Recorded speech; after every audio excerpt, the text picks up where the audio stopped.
Lucas Bennett stood frozen in the rain, water streaming down his face, as the woman he'd been running from for 3 years finally cornered him in the driveway. "I'm done waiting," Ava said, her voice cutting through the storm. "You can keep pretending this doesn't exist, or you can be honest for once in your life." His truck keys felt heavy in his hand. Behind him was escape. In front of him was everything he'd been too afraid to want. The choice should have been simple, except it wasn't, and they both knew it. If you want to see how a man who built walls higher than any house he ever constructed finally let someone in, stay with me until the end. Hit that like button and drop a comment with your city so I can see how far this story travels. The thing about avoiding something for 3 years is that you get pretty damn good at it. Lucas had turned avoidance into an art form, perfected it the way he perfected dovetail joints and mortise and tenon connections in his workshop. Clean, precise. No mess. Tonight was supposed to be easy. Just a few hours at Derek's place, a couple of beers, some laughs with people he'd known since high school. Simple, safe. The kind of evening where nothing unexpected happened because everyone knew their roles, knew the boundaries. He should have known better. The gathering had been winding down for the past hour. It was almost 10, and Lucas had already stayed longer than he'd planned. His daughter Mia was at his sister's place for the weekend, which meant he had the rare luxury of an empty house waiting for him.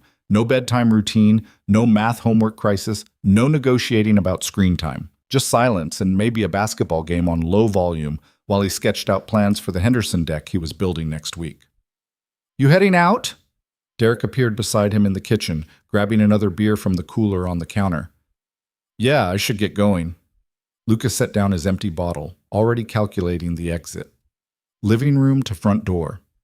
30 seconds, maybe 45 if he got caught in goodbyes. "You've been should get going for the past hour." Derek twisted the cap off his beer, not looking at him. They'd been friends long enough that Derek knew when to push and when to let things slide. "Something on your mind?" "Just tired. Long week." "Right. Long week." Derek took a drink, still not looking at him. "Nothing to do with the fact that Ava's been here all night." Lucas felt something tighten in his chest. "Don't start." "I'm not starting anything, just making an observation." Derek finally met his eyes. "You know, for two people who claim to be just friends, you both do a hell of a job pretending the other one doesn't exist when you're in the same room. We talked earlier. For 5 minutes in the kitchen about safe, boring bullshit, I watched you. You couldn't get out of that conversation fast enough." Lucas grabbed his jacket from the back of the chair. "I'm going home." "Luke," Derek's voice softened. "Come on, man. How long are you going to keep doing this?" "Doing what?" "You know what." He did know. That was the problem. Lucas shrugged into his jacket, the worn leather familiar and comfortable, like armor. "I've got responsibilities. I've got Mia. I can't just—" He stopped, shook his head. "I'm not doing this tonight." "You're never doing it. That's the whole point." Lucas headed for the living room, Derek following a few steps behind. The space had thinned out. Just 6 or 7 people left, scattered in small clusters. Sarah and Tom were on the couch, deep in conversation. Marcus was showing someone something on his phone by the window. Normal. Easy. Then he saw her. Ava was standing near the bookshelf, laughing at something Jessica was saying, her head tilted back just slightly, the light from the lamp catching the red in her dark hair. She was wearing jeans and a simple gray sweater, nothing fancy, but she had this way of making ordinary look like something more. He'd noticed it the first time he met her, 3 years ago at this same house, another one of Derek's gatherings. She'd been the new teacher at Lincoln Elementary, fresh from Portland, nervous about starting over in a smaller town. He'd been a year into single fatherhood, still figuring out how to be both parents at once. They talked for 2 hours that night about nothing important. Bad coffee, good books, the weirdness of small-town grocery stores where everyone knew your business. He'd liked her immediately. That was the dangerous part. "Lucas," Jessica spotted him, waving him over. "We were just talking about that camping trip Derek's planning. You coming?" This was the moment. He could walk over, join the conversation, be normal. Or he could do what he'd been doing for 3 years. Keep his distance. Keep things surface level. Keep everyone safe. "Can't," he said from across the room. "Got a big project starting up. Won't have the time." Jessica's face fell a little. "That's too bad. Ava was just saying she'd never been camping in Oregon before." Ava's eyes met his across the room. Just for a second. Then she looked away, back to Jessica, saying something he couldn't hear. I should head out, Lucas said to no one in particular. Early morning tomorrow. It was Saturday. He had no early morning, but no one called him on it. He made it to the front door, his hand already on the handle, when he heard footsteps behind him. Running away again? He turned. Ava stood in the hallway, arms crossed, looking at him with an expression he couldn't quite read, not angry, not hurt, just tired. Just going home, he said. Right. Home. Where you'll do what? Watch TV alone? Work on blueprints? Find another project to bury yourself in? Ava, we used to talk, Lucas. Real conversations. Remember? Before you decided that was too dangerous. His grip tightened on the door handle. I don't know what you want me to say. I want you to say something true. Just once. Instead of hiding behind your schedule and your responsibilities and every other excuse you've built up. Someone laughed in the other room. Music played softly from a speaker somewhere, the normal sounds of a normal night. But standing here, 3 feet from Ava, nothing felt normal. I have a daughter, he said quietly. I have to be careful about what? About being happy? About letting someone in? Mia's 8 years old, and she's great, and you're a good father. But you're also a person, Lucas. You're allowed to have a life that isn't just about being a dad and running a business. You don't understand, but then explain it to me. She took a step closer. Because from where I'm standing, you've been holding everyone at arm's length for 3 years, including me. Especially me. He wanted to argue, wanted to tell her she was wrong, that she was reading too much into things, that they were just friends, and that's all they'd ever been. But the lie wouldn't come. It's complicated, he said instead.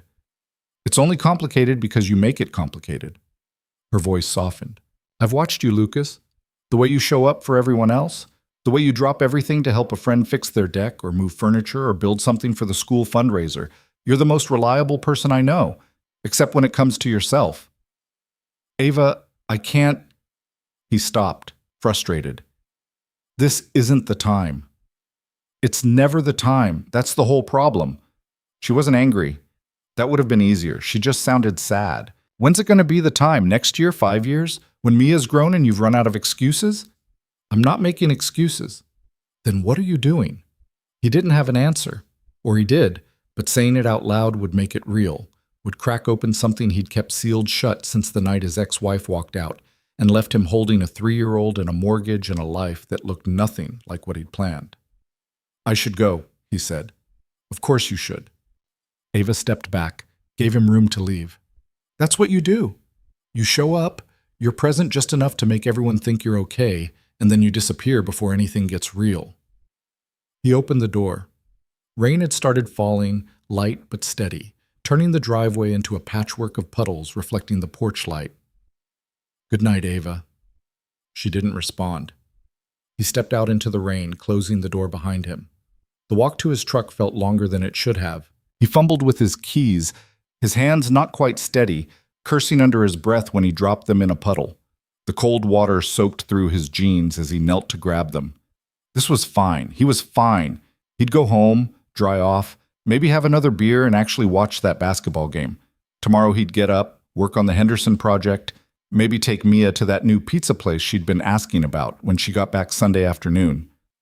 Normal life. Good life. The life he'd built. He got the truck door open, climbed in, started the engine. The wipers cleared the windshield in rhythmic sweeps. He put it in reverse, checked the mirrors. That's when he saw her. Ava stood on the porch, no jacket, arms wrapped around herself against the rain, just standing there, watching him. He could leave, should leave. That was the plan.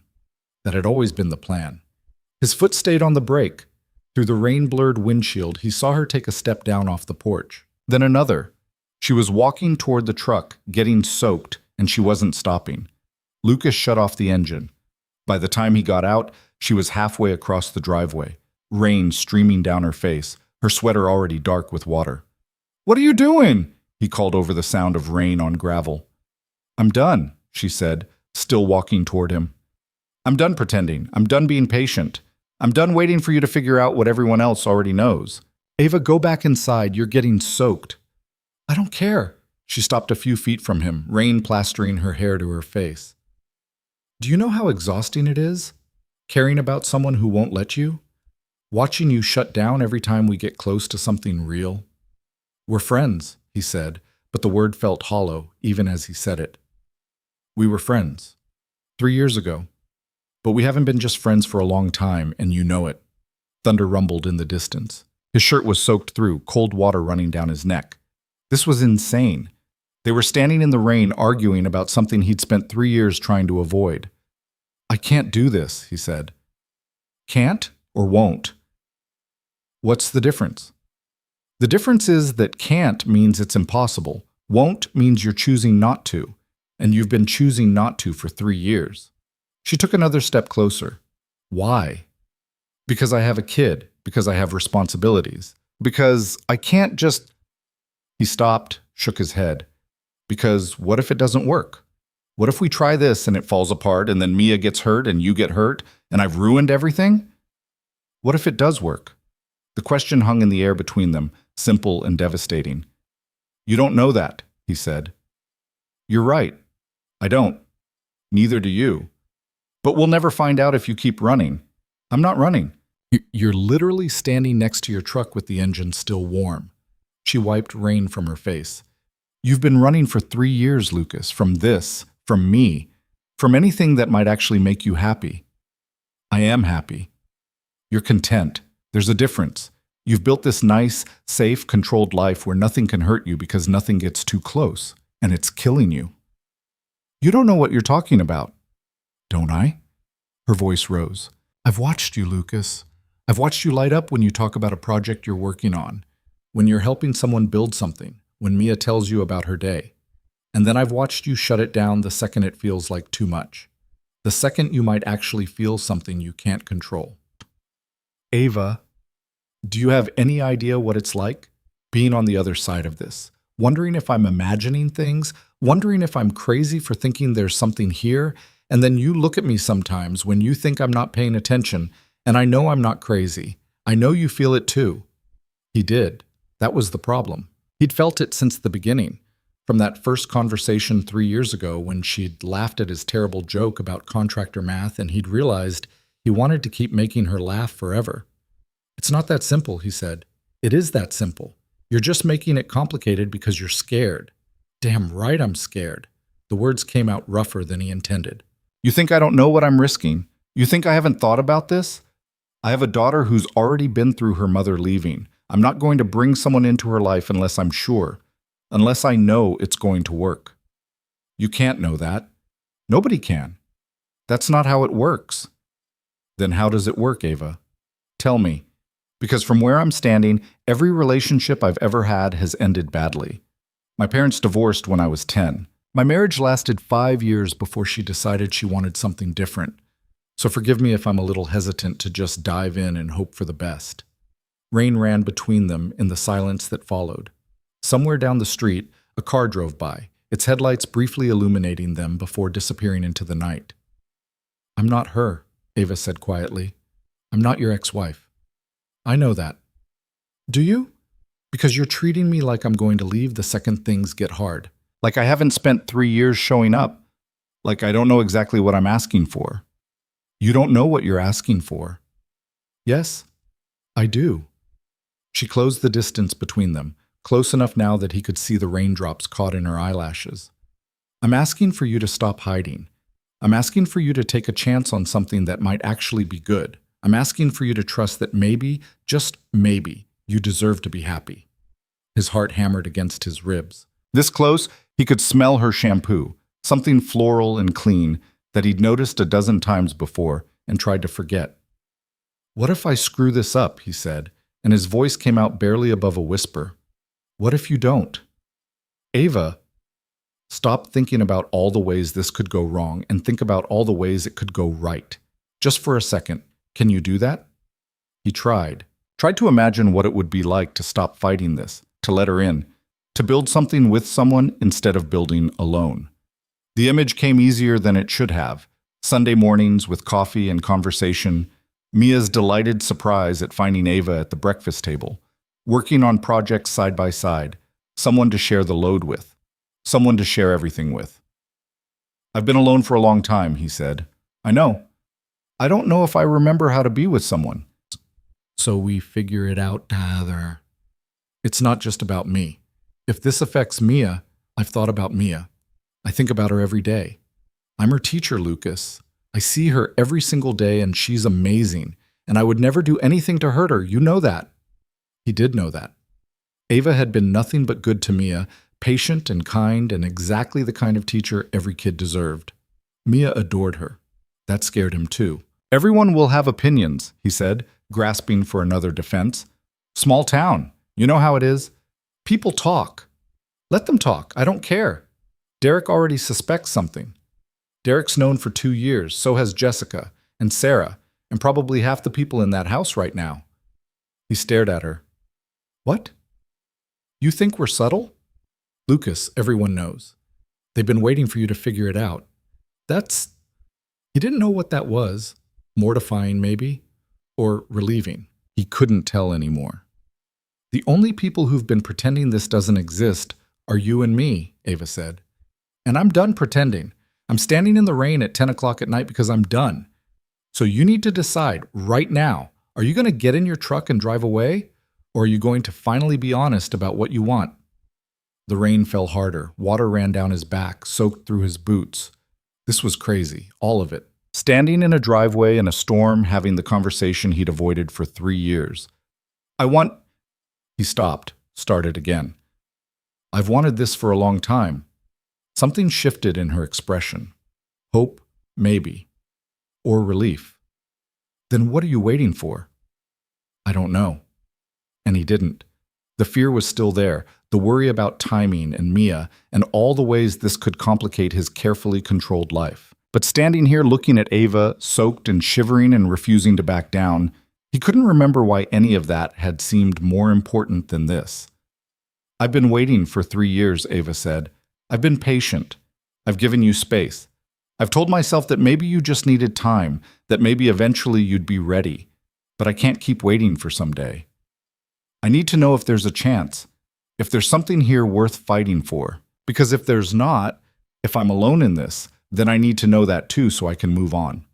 The thought of her moving on hit him harder than it should have.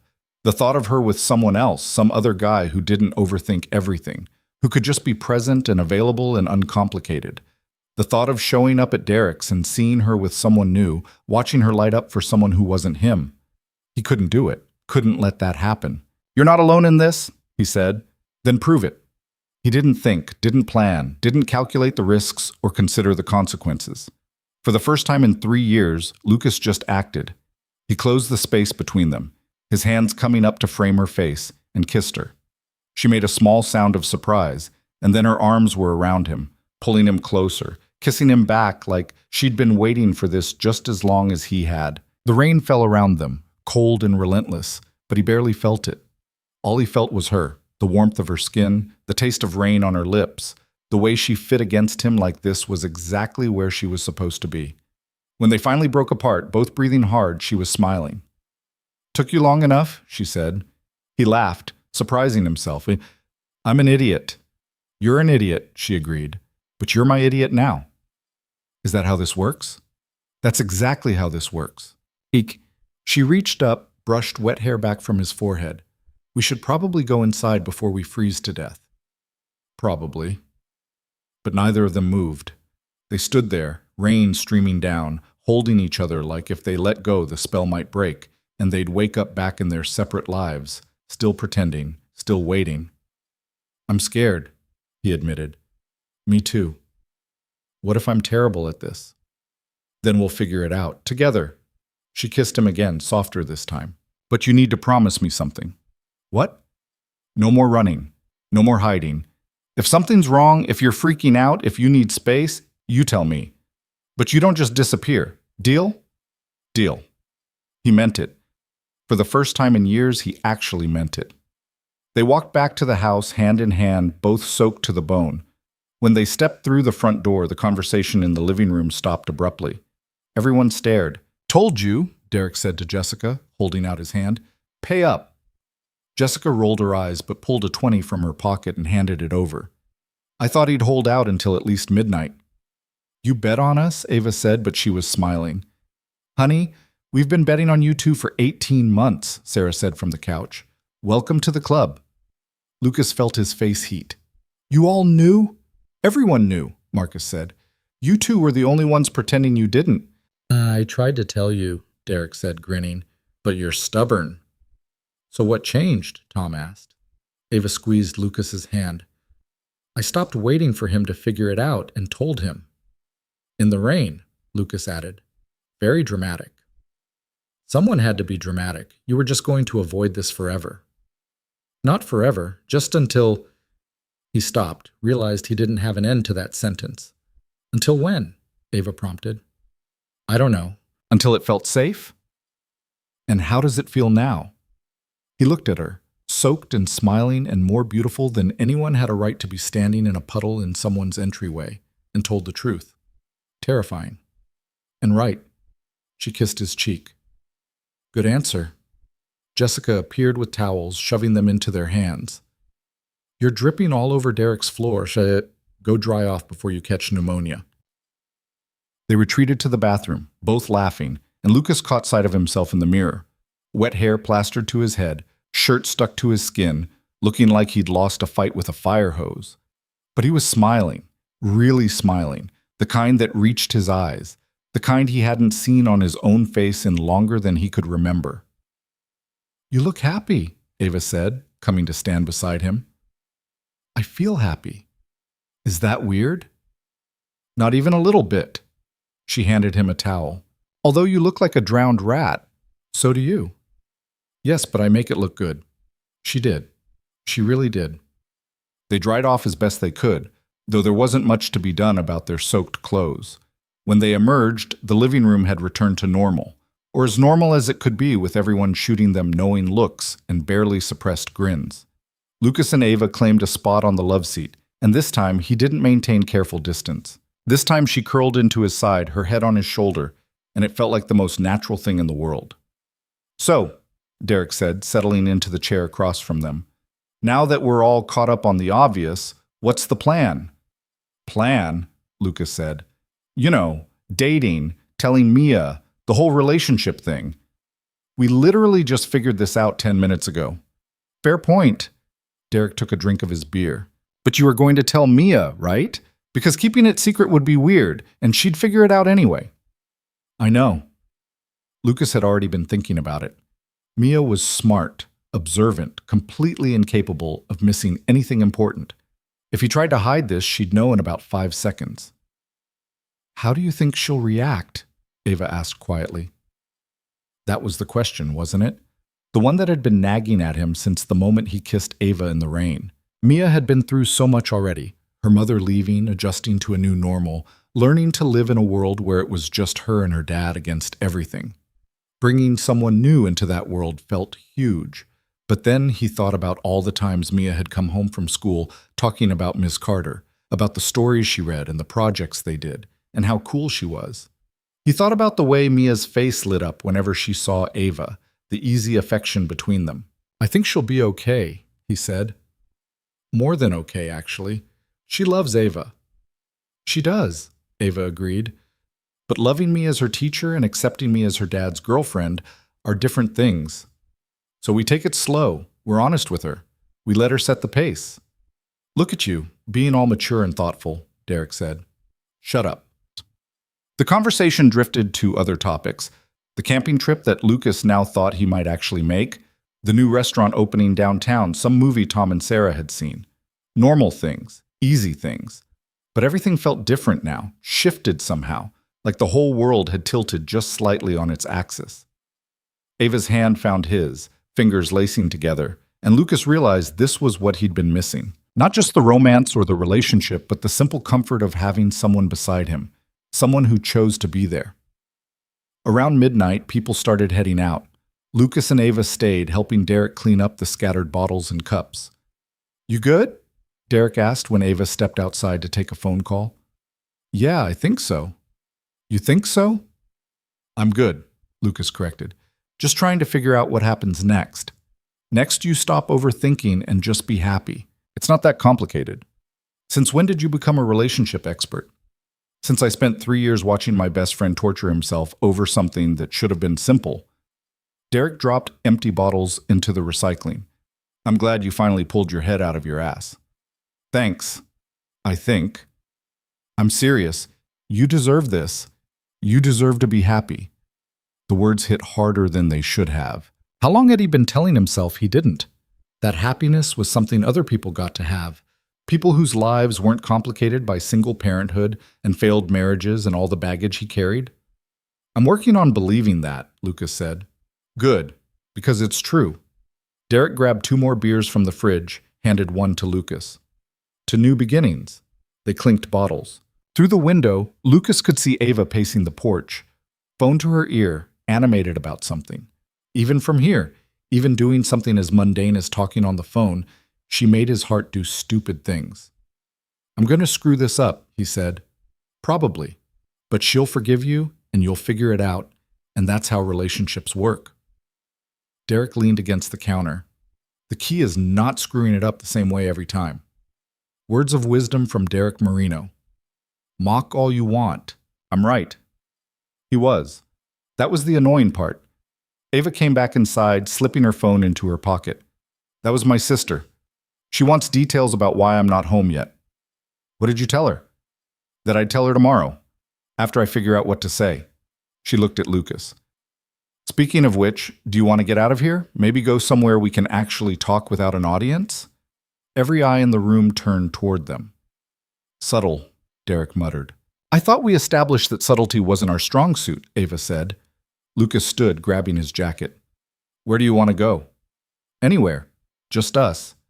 They said their goodbyes, endured the knowing smiles and the comments about finally getting their act together, and stepped out into the night. The rain had stopped, leaving everything clean and glistening under the streetlights. My car or your truck? Ava asked. Both still soaked. Want to just walk? She took his hand. Perfect. They walked through the quiet streets, passing dark houses and the occasional lit window. The town was small enough that they knew most of the people behind those windows had grown up here or moved here, looking for exactly this: the quiet, the community, the feeling of home. I used to hate this place, Ava said as they turned down Maple Street. When I first moved here, everything felt too small, too quiet, like I'd made a huge mistake leaving Portland. What changed? You. He stopped walking. What? She turned to face him, still holding his hand. Meeting you changed everything. Suddenly this place didn't feel small, it felt like exactly where I was supposed to be. Ava, I know we have a lot to figure out. I know it's not going to be simple, but I need you to know that I'm all in. I'm not here because I'm bored, or because you're convenient, or because I can't find anyone else. I'm here because in 3 years I haven't been able to stop thinking about you. His throat felt tight. I haven't been able to stop thinking about you either. That's why I kept my distance. Because every time we talked, every time I saw you, it got harder to pretend I didn't want this. So don't pretend anymore? I won't, I promise. They kept walking, eventually ending up at Riverside Park, the small playground and picnic area where Lucas brought Mia sometimes on weekends. They sat on the swings, rocking gently, talking about everything and nothing. Their worst first dates, their favorite movies, the places they wanted to travel someday. I've never been outside the country, Lucas admitted. Always wanted to, but with Mia and the business and everything else, it never seemed possible. It's possible. You just have to make it a priority. Maybe we could go somewhere, the 3 of us, when you're on summer break. I'd like that. She smiled. I'd really like that. They stayed until the cold drove them back to their cars, parked still at Derek's place. Standing between their vehicles, Lucas pulled Ava close, kissing her the way he'd wanted to for 3 years. I should go, she said eventually, though she didn't move. You should. I'll see you tomorrow? Count on it. She kissed him one more time, then climbed into her car. He watched her drive away, tail lights disappearing around the corner, and felt something he hadn't felt in years. Hope. Real, honest, terrifying hope that maybe, just maybe, he'd finally stopped running long enough to find something worth staying for. Lucas didn't sleep much that night. He lay in bed staring at the ceiling, replaying every moment, the rain, the kiss, the way Ava had looked at him like he was worth waiting for. Around 3 in the morning, he gave up on sleep entirely and went downstairs to his workshop. The space smelled like sawdust and oil, familiar and grounding. He'd built this workshop himself 5 years ago, right after the divorce, needing somewhere to disappear when the walls of the house felt too close. Now it felt different. Less like a hiding place and more like just a room. He pulled out the plans for the Henderson deck, spread them across his workbench, but couldn't focus. His phone sat beside the blueprints, silent. Should he text Ava? Was it too early? Too soon? What did people even say the morning after they stopped pretending? The phone buzzed, making him jump. Ava's name lit up the screen. Can't sleep either? He smiled, typed back. Workshop, you? Kitchen. Making stress cookies at 3 a.m. like a normal person. Stress cookies? Chocolate chip, the cure for overthinking. Are they working? Not even a little bit. He called her. She picked up on the first ring. Hey, she said, and he could hear the smile in her voice. Hey yourself, you really making cookies? I really am. I stress bake. It's a thing. How many batches are we talking? Currently on number 3. My sister's going to think I've lost my mind when she wakes up to approximately 7 dozen cookies. Lucas laughed, the sound surprising him. When was the last time he'd laughed at 3 in the morning? Save me some? Already planned on it. What are you doing in your workshop at this hour? Pretending to work on the Henderson project, mostly just thinking. About? Everything. Tonight, you. How I'm going to tell Mia? There was a pause. He heard the oven door open, close. Are you freaking out? Little bit. You? Completely, but in a good way, I think. She laughed softly. I don't know. Is there a good way to freak out? If there is, we're doing it. They talked until sunrise, about nothing and everything.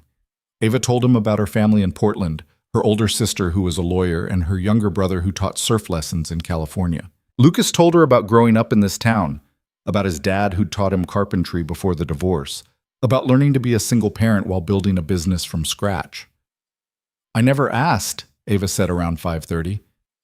Why carpentry? Why not something else? I like making things that last. Houses, furniture, decks. They're all things people use every day. Things that become part of their lives. There's something satisfying about that. That's very you. What do you mean? You build things. Not just with wood, with people too. You built a whole life for yourself and Mia after your ex left. You built this business. You built friendships. You're a builder, Lucas. It's who you are. No one had ever put it that way before. He turned it over in his mind, testing it. I never thought about it like that. We'll start, because it's true. The sky outside his workshop window shifted from black to gray to pale pink. Saturday morning arriving whether he was ready or not. I should let you go, Ava said. Get some actual sleep before your sister brings Mia back. What time does she get her?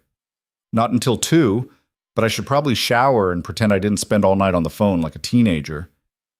We could get breakfast, Lucas said before he could overthink it. If you want. Nothing fancy. Just the diner on 5th. Is this our first date? I think it might be. Then yes. Absolutely yes. Give me an hour? I'll pick you up. After they hung up, Lucas stood in his workshop watching the sunrise, feeling like the world had shifted overnight. Everything looked the same. His tools, his workbench, the half-finished rocking chair in the corner he was making for Mia's birthday.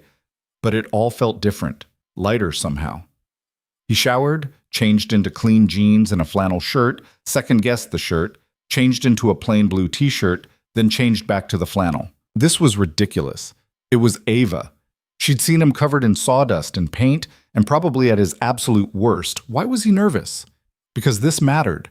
Because he'd spent 3 years keeping her at arm's length, and now he was driving to her house to take her to breakfast like a real couple, and the weight of that felt enormous.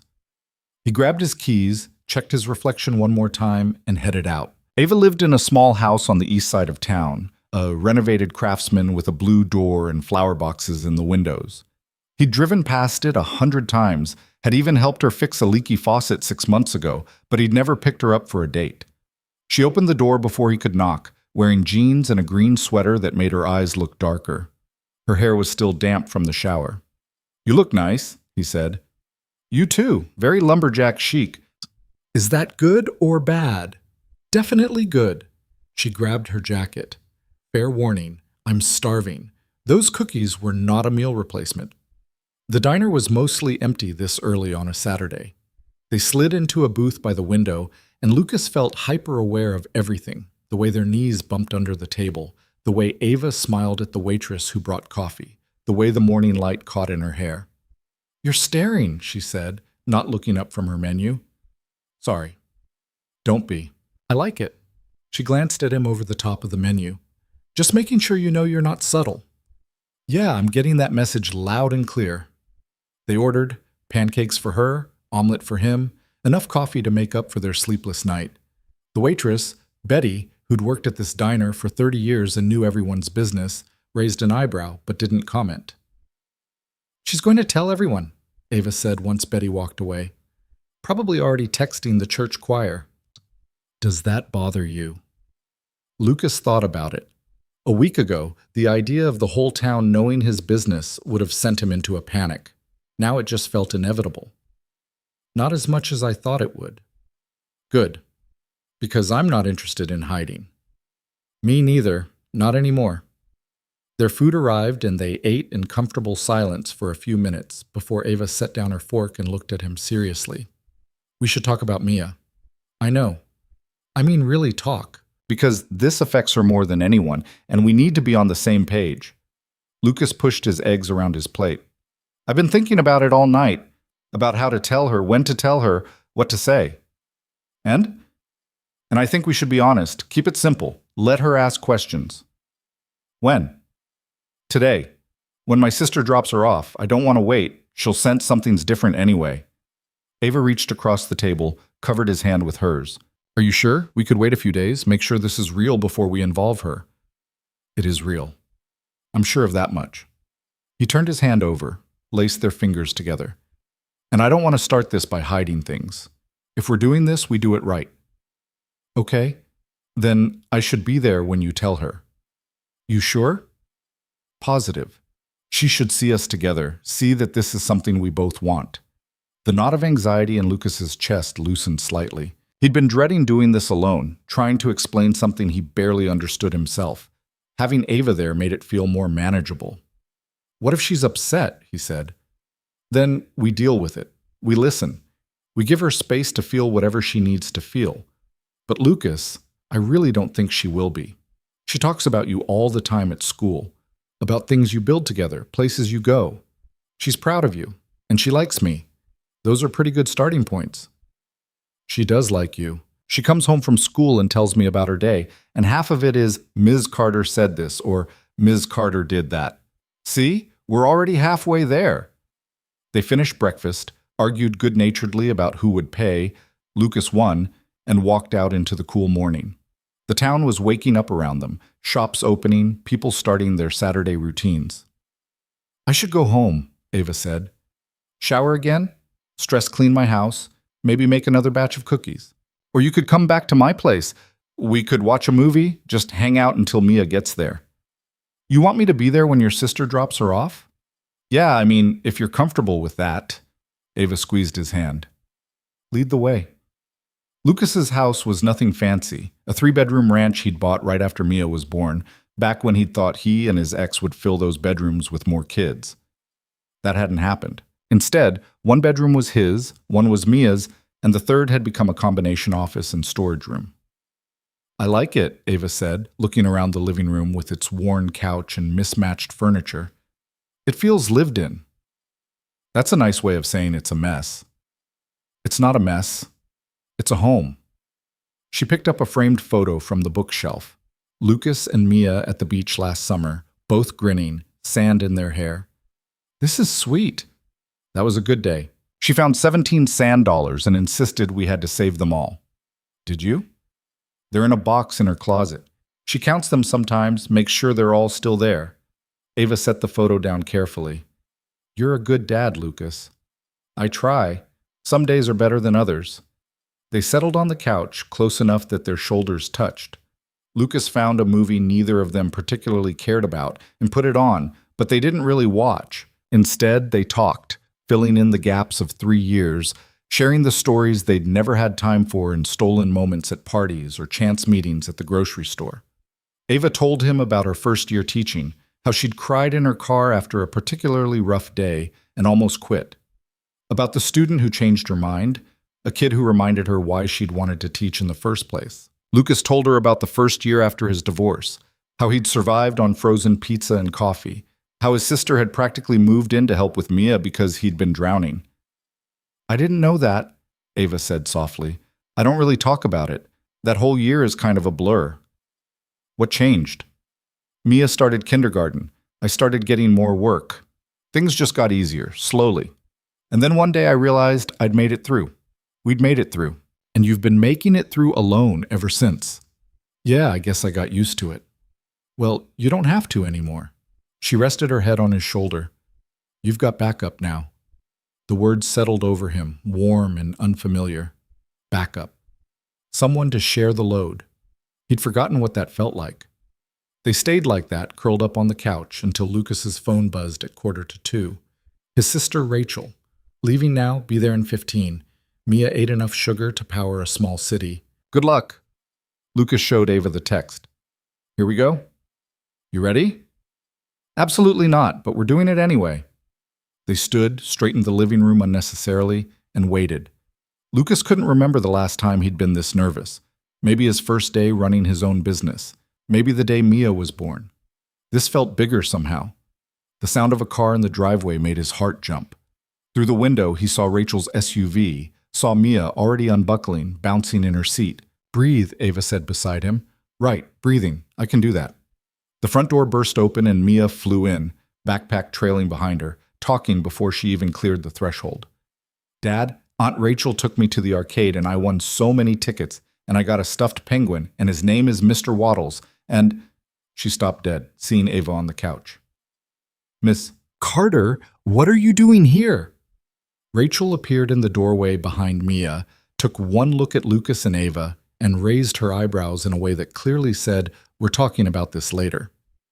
"Hey, sweetheart," Lucas said, keeping his voice steady. "Did you have fun with Aunt Rachel?" "So much fun, but why is Ms. Carter here? Is everything okay?" Mia's eyes went wide. "Am I in trouble? Did I do something bad at school?" "No, honey, you're not in trouble." Ava moved to sit on the edge of the couch, eye level with Mia. "Everything's fine. Your dad and I just wanted to talk to you about something." Mia looked between them, confused but not alarmed. "About what?" Rachel caught Lucas's eye, mouthed good luck, and quietly slipped back outside, pulling the door closed behind her. Lucas sat down beside Ava, leaving space for Mia to stand in front of them. His daughter clutched her stuffed penguin, waiting. "So," Lucas started, then realized he had no idea how to finish that sentence. Every speech he'd rehearsed in his head evaporated. Ava's hand found his, squeezed. The small gesture gave him courage. "You know how Ms. Carter and I are friends?" he said. Mia nodded. "You've been friends for a long time." "That's right.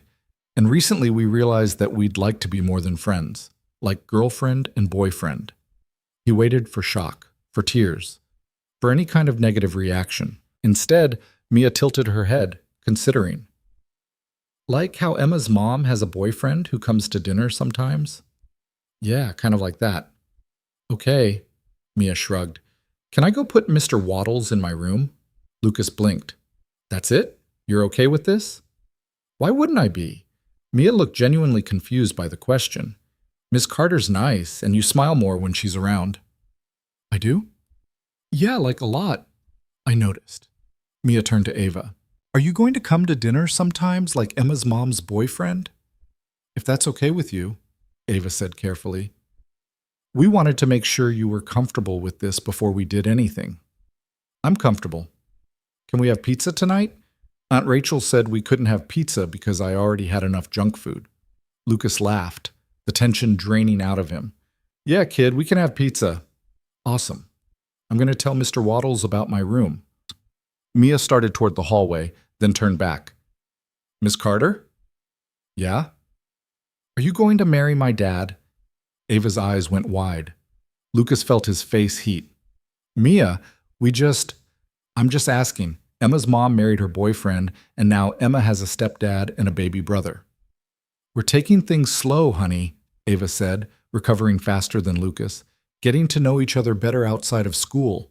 But if anything changes, you'll be the first to know. Deal? Deal. Mia seemed satisfied with that answer. I'm glad you're my dad's girlfriend. He gets lonely sometimes. And with that devastatingly accurate observation, she disappeared down the hallway, leaving Lucas and Ava staring at each other in stunned silence. Well, Ava said after a moment, that went better than expected. She thinks I get lonely. You do get lonely. She's perceptive. She's 8. 8-year-olds notice things. Ava shifted closer, took both his hands. She's okay with this, Lucas. Better than okay. She's happy. I thought there'd be questions, concerns, something. Maybe she doesn't have concerns because she sees what everyone else sees, that we're good together. Lucas pulled her close, kissed her forehead. I can't believe that just happened. Believe it. We cleared the biggest hurdle. Now we just have to tell everyone else. Your sister already knows. I saw her face. As if on cue, Lucas's phone buzzed. Rachel. Call me right now. He showed Ava the text. She's subtle, too. Family trait? Apparently. He called Rachel on speaker. She picked up before the first ring finished. Start talking, she demanded. Hi, Rachel. Nice to see you, too. Don't hi Rachel me. You and Ava Carter? Since when? Since last night. Officially. Last night? Lucas James Bennett, you have been pining after that woman for 3 years, and you're telling me you just figured this out last night? I wasn't pining, Ava snorted. You were definitely pining. See? Even she knows you were pining. Rachel's voice softened. I'm happy for you, both of you. It's about damn time. Everyone keeps saying that. Because it's true. So what did Mia say? She asked if we were getting married and if we could have pizza for dinner. Rachel laughed. That sounds about right. She's a smart kid. She knew something was up. She said I smile more when Ava's around. You do. You have for years. She's not wrong. They talked for a few more minutes before Rachel had to go. When Lucas hung up, he found Ava watching him with an unreadable expression. What? He said. Your family really loves you. They're nosy. They care. That's not the same thing as nosy. She stood, walked to the window overlooking the backyard. My family's spread out all over. I don't see them much. I forget sometimes what it's like to have that kind of closeness. Lucas came up behind her, wrapped his arms around her waist. Well, you're stuck with them now. Rachel's probably already planning some kind of family dinner to properly welcome you. I'd like that. They stood there watching birds flit around the feeder Lucas had built last spring until Mia's voice called from her room. Dad, can Ms. Carter see my rock collection? Only if you stop calling her Ms. Carter when we're not at school, Lucas called back. Mia appeared in the hallway. What should I call her? How about Ava? Ava suggested. Mia tested it out. Ava, I like it. Come see my rocks, Ava. I have 43. 43? That's impressive. I know. Dad helped me label them. Lucas watched Ava follow his daughter down the hallway, Mia chattering away about sedimentary versus igneous rocks, and felt something settle in his chest. This was right. Imperfect and scary, and nothing like he'd planned, but right. He joined them in Mia's room, where rocks were spread across the bed in careful rows, each one tagged with a label in Mia's careful handwriting. This one's my favorite, Mia said, holding up a piece of quartz. Dad found it when we went hiking last month. It's beautiful, Ava said, examining it seriously. The way the light hits it. That's what I said. Dad didn't get it, but I said it was like it had light trapped inside. Your dad's good at building things. You're good at seeing the beauty in things. Different skills. Mia beamed at the compliment. Can you stay for pizza? We're getting pepperoni. I'd love to stay for pizza. The afternoon stretched into evening. They ordered pizza, watched a movie Mia had seen 17 times but insisted they needed to see, and somewhere in the middle of it all, Lucas realized this was what he'd been missing. Not just romance or companionship, but this, the fullness of a life shared with people he cared about. Around 8, Mia started yawning. I'm not tired, she insisted, even as her eyes drooped. Bedtime, kid, Lucas said. You can barely keep your eyes open. But Ava's still here. I'll be here tomorrow too, Ava promised. If that's okay? Mia perked up. Really? Really, your dad and I are going to spend a lot more time together, which means you'll probably see me around more. Is that okay with you? It's very okay. Mia hugged her, quick and fierce. Night, Ava. Good night, sweetheart. Lucas walked Mia through her bedtime routine, teeth brushed, pajamas on, tucked under her favorite blanket with Mr. Waddles and the 17 other stuffed animals that lived on her bed. Dad? She said as he reached the door. Yeah? I'm glad you're not lonely anymore. His throat tightened. Me too, baby. Me too. When he came back to the living room, Ava was curled up on the couch, looking at something on her phone. She down? Ava asked. Out like a light. All that sugar finally caught up with her. He sat beside her, pulled her close. Thank you. For being here. For all of this. You don't have to thank me. I wanted to be here. Still, it means a lot. They sat in comfortable silence, the TV playing quietly in the background. Outside, the neighborhood settled into Saturday night quiet. I should probably go, Ava said eventually, though she didn't move. Let you get some sleep. Or you could stay, just to sleep, he added quickly. Nothing else. I don't want you to leave yet. Okay, I'll stay. They moved to his bedroom, the space feeling both familiar and strange with her in it. She borrowed one of his t-shirts, and he tried not to think about how right she looked wearing his clothes, moving through his space like she belonged there. They lay in bed facing each other, not touching, just looking. This is weird, Ava said. Good weird or bad weird? Good weird. Like, I've imagined this so many times, and now it's actually happening, and I don't quite believe it's real. It's real. He reached out, tucked a strand of hair behind her ear. We're real. Yeah, we are. She fell asleep first, her breathing evening out, her face relaxed. Lucas lay awake a while longer, watching her, trying to memorize this moment. The way the moonlight came through the window, the sound of Mia's sound machine humming down the hall, the weight of Ava beside him, warm and solid and here. For the first time in 3 years, he let himself believe that maybe Derek had been right. Maybe he did deserve this. Maybe happiness wasn't something other people got while he watched from the sidelines. Maybe it was his turn. He fell asleep with that thought, Ava's hand finding his in the darkness, and slept better than he had in years. Sunday morning arrived with pale sunlight filtering through the blinds and the smell of coffee brewing somewhere in the house. Lucas woke slowly, disoriented for a moment before remembering. Ava was here, in his bed, her back pressed against his chest, his arm draped over her waist. He held still, not wanting to wake her, just absorbing the strangeness of it. How many mornings had he woken up alone, rolled out of bed to face another day of single parenthood and work? Too many to count. This felt like stepping into someone else's life. Ava stirred, turned to face him, eyes still half closed. Morning. Morning. Sleep okay? Better than I have in months. She stretched, yawned. Is that coffee I smell? Timer on the pot. I said it last night. You're very domestic. I'm a dad, comes with the territory. They lay there a few minutes longer, neither quite ready to face the day, before Mia's door opened down the hall and small feet padded toward the kitchen. Should probably get up before she comes looking for us, Lucas said. Probably. But neither of them moved immediately. There was something about this moment, this quiet space before the day began, that felt too good to rush through. Eventually, they did get up, pulled on clothes, and emerged to find Mia at the kitchen table with a bowl of cereal, still in her pajamas, Mr. Waddles propped in the chair beside her. You stayed, Mia said to Ava, matter of fact. I did. Your dad makes good coffee. He drinks too much of it. Aunt Rachel says he's going to float away. Aunt Rachel talks too much, Lucas said, pouring 2 mugs. They settled into an easy morning rhythm. Mia chattered about the arcade, about Mr. Waddles' opinions on various topics, about a science project she wanted to start.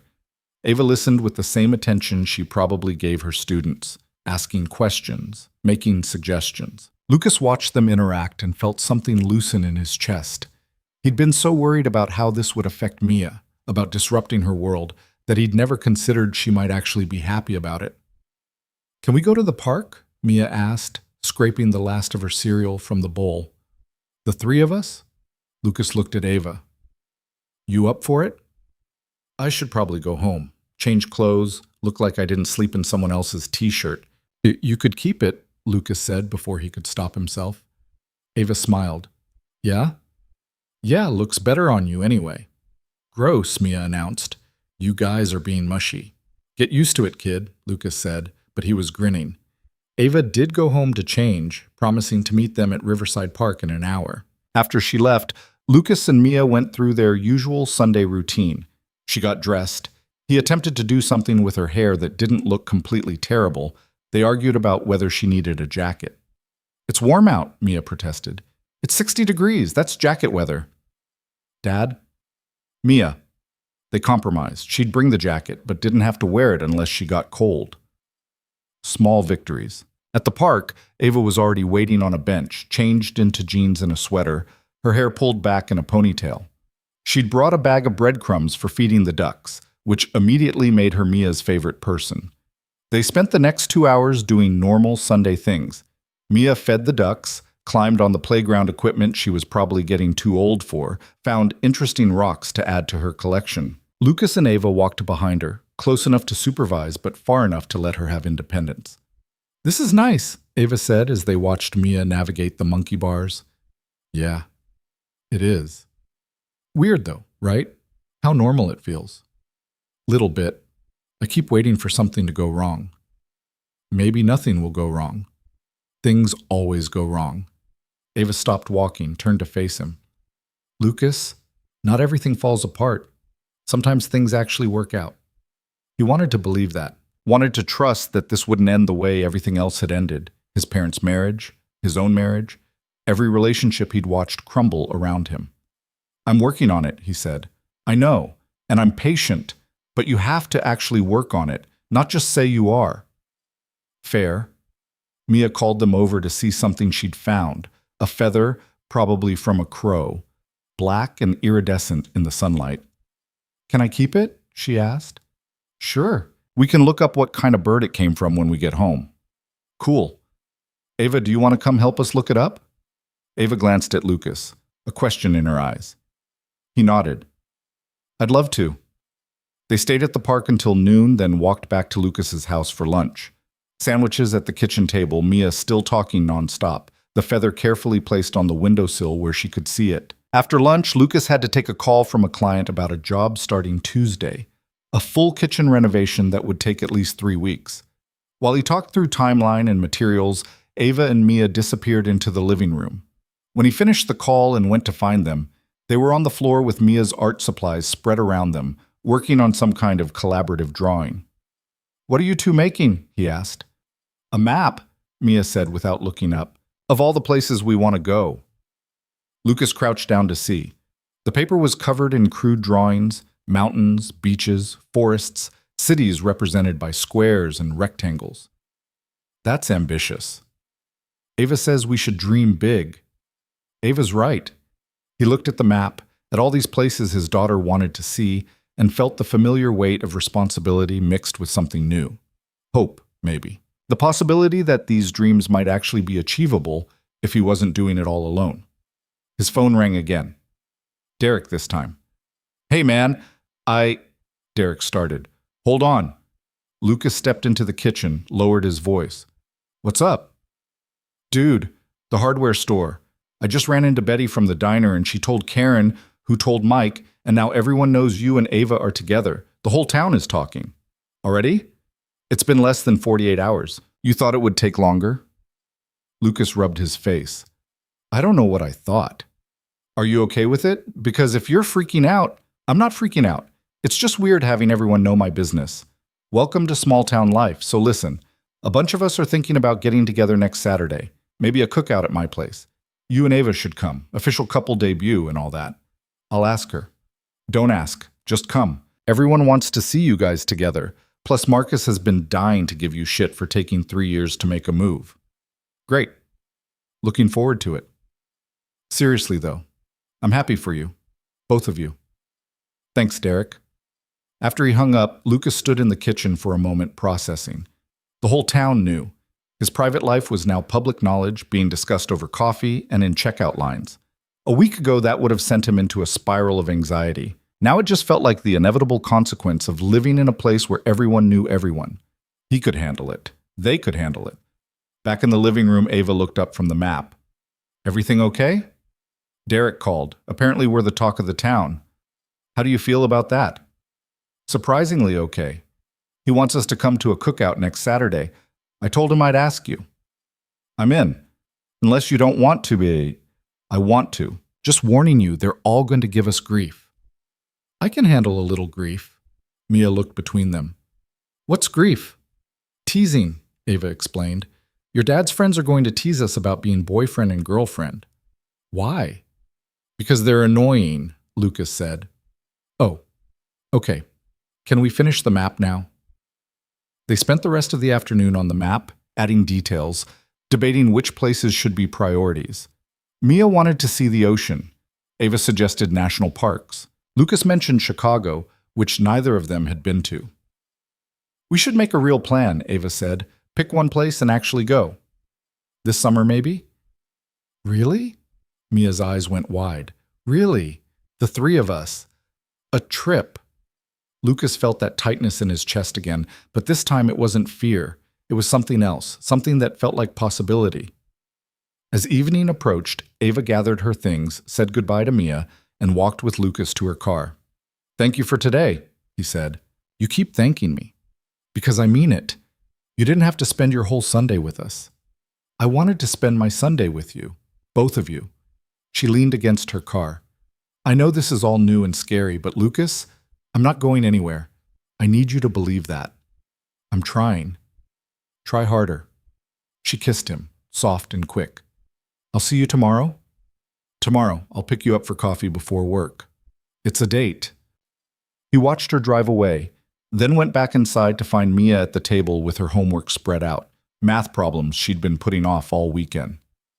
Need help? He asked. Nope, I got it. She chewed on her pencil, working through a long division problem. Dad? Yeah? Are you happy? The question caught him off guard. What makes you ask that? I don't know. You seem different, in a good way. He sat down across from her. I am happy. Happier than I've been in a long time. Because of Ava? Partly, but also because of you and our life. All of it. Mia nodded, satisfied, and went back to her homework. Lucas watched her for a moment, this kid who noticed everything, who'd somehow figured out what he needed before he did. That night after Mia went to bed, Lucas sat in his workshop staring at the Henderson deck plans. He should be working, making notes, calculating measurements. Instead, he pulled out his phone and texted Ava. Thank you for today. Her response came immediately. Stop thanking me. Can't help it. Well, try. I don't need thanks. I just need you to trust this. Working on it. Good. Now go to bed. You have an early morning coffee date.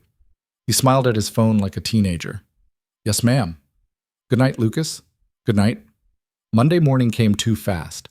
Lucas woke to his alarm, got Mia up, and through the morning routine, drove her to school. The drop-off line was the usual chaos. Cars backed up, kids spilling out with backpacks and lunchboxes, parents calling last-minute reminders.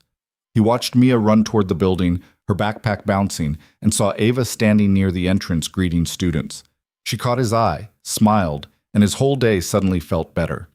He picked her up for coffee as promised, and they sat in his truck in the parking lot of the coffee shop talking until they both had to leave for work. I could get used to this, Ava said. Morning coffee dates? This? Us. Having someone to talk to before the day starts. Me too. The week fell into a pattern. Coffee in the mornings when they could manage it. Texts throughout the day. Dinners together, sometimes all three of them, sometimes just Lucas and Ava after Mia went to bed. It felt natural, easy, like this was how it had always been meant to be. But by Thursday, the cracks started showing. Lucas had a rough day on the Henderson project. Materials delivered wrong, a measurement that didn't add up, one of his guys calling in sick. He came home tired and frustrated, snapped at Mia when she asked for help with her science project, then felt guilty about it. When Ava called that evening, he almost didn't answer. "Hey," she said. "Bad day? How'd you know? You sound exhausted. Want to talk about it?" "Not really." "Okay. Want me to come over?" "I'm not great company right now." There was a pause. "Lucas, you remember our deal? No hiding, no disappearing. If you're having a bad day, you tell me. You don't shut me out." He rubbed his eyes, felt the frustration bleeding into exhaustion. "I snapped at Mia." "About what?" "Her science project. She wanted help and I told her I didn't have time, and she looked so hurt, and then I felt like an asshole." "Did you apologize?"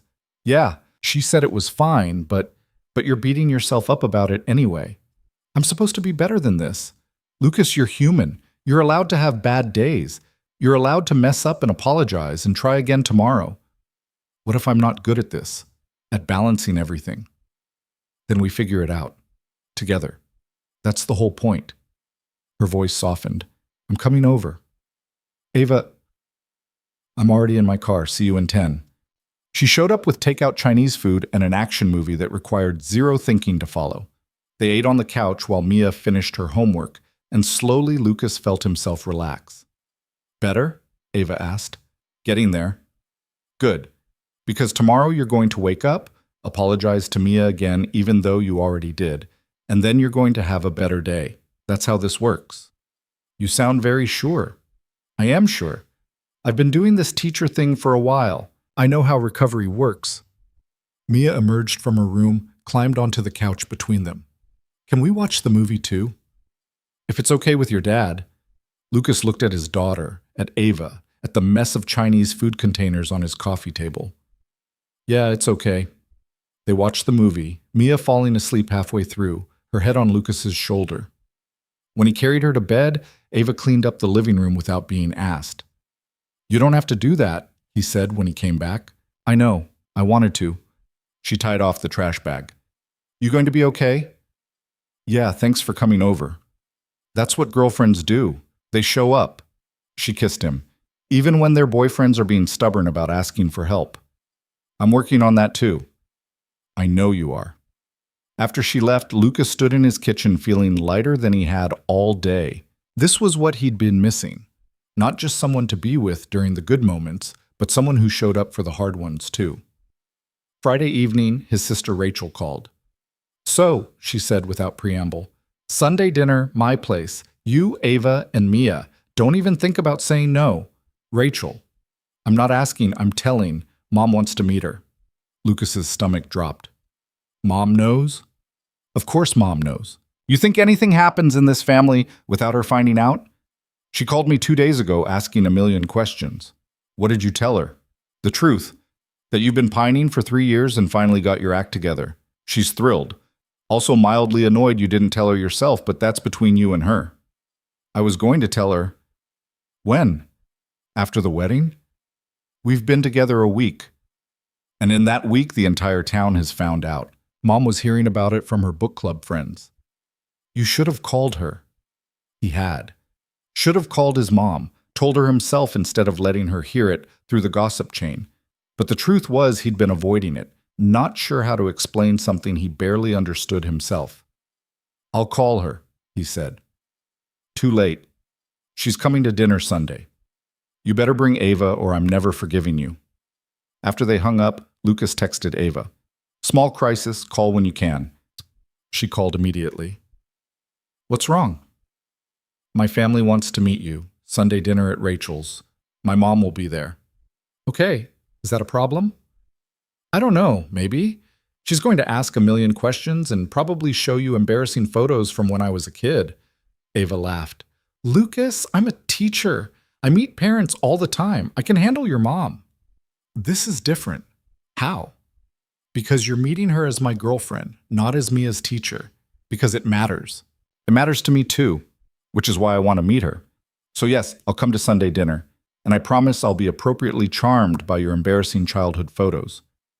"You're really okay with this?" "I'm more than okay. I want to meet your family. I want to be part of your life, Lucas. All of it. The good parts and the awkward parts and the family dinner parts. He felt that tightness ease again. Okay, Sunday dinner? Sunday dinner. Saturday brought Derek's cookout. Lucas spent the morning working on the Henderson project, making up for lost time, then came home to shower and change. Mia was vibrating with excitement about the cookout, about seeing all of Dad's friends, about getting to hang out with the older kids who'd be there. Ava picked them up. Her car was bigger, made more sense, and they drove to Derek's together. Nervous? She asked as they pulled up. Little bit. You? Terrified, but in a good way. The backyard was already full of people. Derek at the grill, Marcus and Tom arguing about something sports-related, Jessica and Sarah deep in conversation near the picnic table. Kids ran around the yard, a chaotic swirl of energy and noise. The moment Lucas and Ava walked in together, conversation stopped. Just for a second. Then everyone was moving toward them, talking at once, congratulating them, making jokes. About damn time, Marcus said, clapping Lucas on the shoulder. We were starting to think you'd never figure it out, Jessica added, hugging Ava. Mia disappeared into the chaos of kids, and Lucas felt Ava's hand slip into his. See, she murmured. Not so bad. And it wasn't. They spent the afternoon eating too much, laughing at terrible jokes, watching Mia play. People asked questions but didn't pry, made comments but didn't push. It felt like acceptance, like their relationship was just another part of the fabric of their friend group. At one point, Lucas found himself alone with Derek by the grill. You look happy, Derek said. I am. Good. You deserve it. Derek flipped a burger. You know, I never told you this, but watching you these past 3 years was rough. Watching you shut down every time you got close to something good. I wasn't that bad. You were worse, but you're different now. Lighter. Lucas watched Ava across the yard, laughing at something Sarah said, and felt the truth of Derek's words settle over him. Yeah, he said. I am. As the sun started to set and the party wound down, Ava found Lucas helping Derek clean up.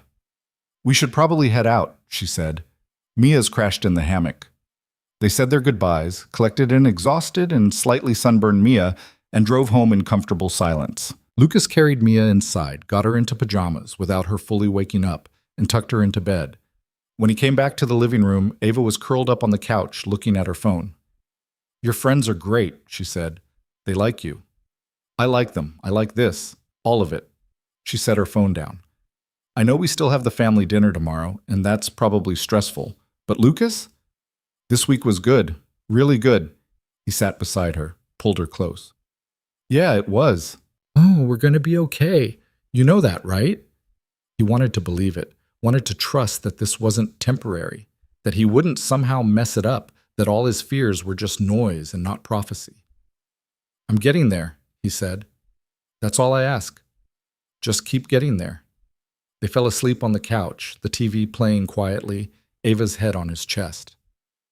When Lucas woke hours later, neck stiff and arm numb, he didn't move. Didn't want to disturb this moment, this peace he'd found in the most ordinary of circumstances. This was enough. More than enough. And for the first time in years, he let himself believe it might actually last. Sunday morning arrived with the kind of anxiety Lucas hadn't felt since his first day running his own business. He stood in front of his closet, staring at shirts like they held the answers to questions he didn't know how to ask. The blue one, Ava said from the doorway. She'd stayed over again Saturday night, and watching her move through his house in the morning like she belonged there still made his chest tight in ways he couldn't quite name. You sure? Positive. It makes your eyes look less terrified. My eyes look terrified. A little bit. She came up behind him, wrapped her arms around his waist.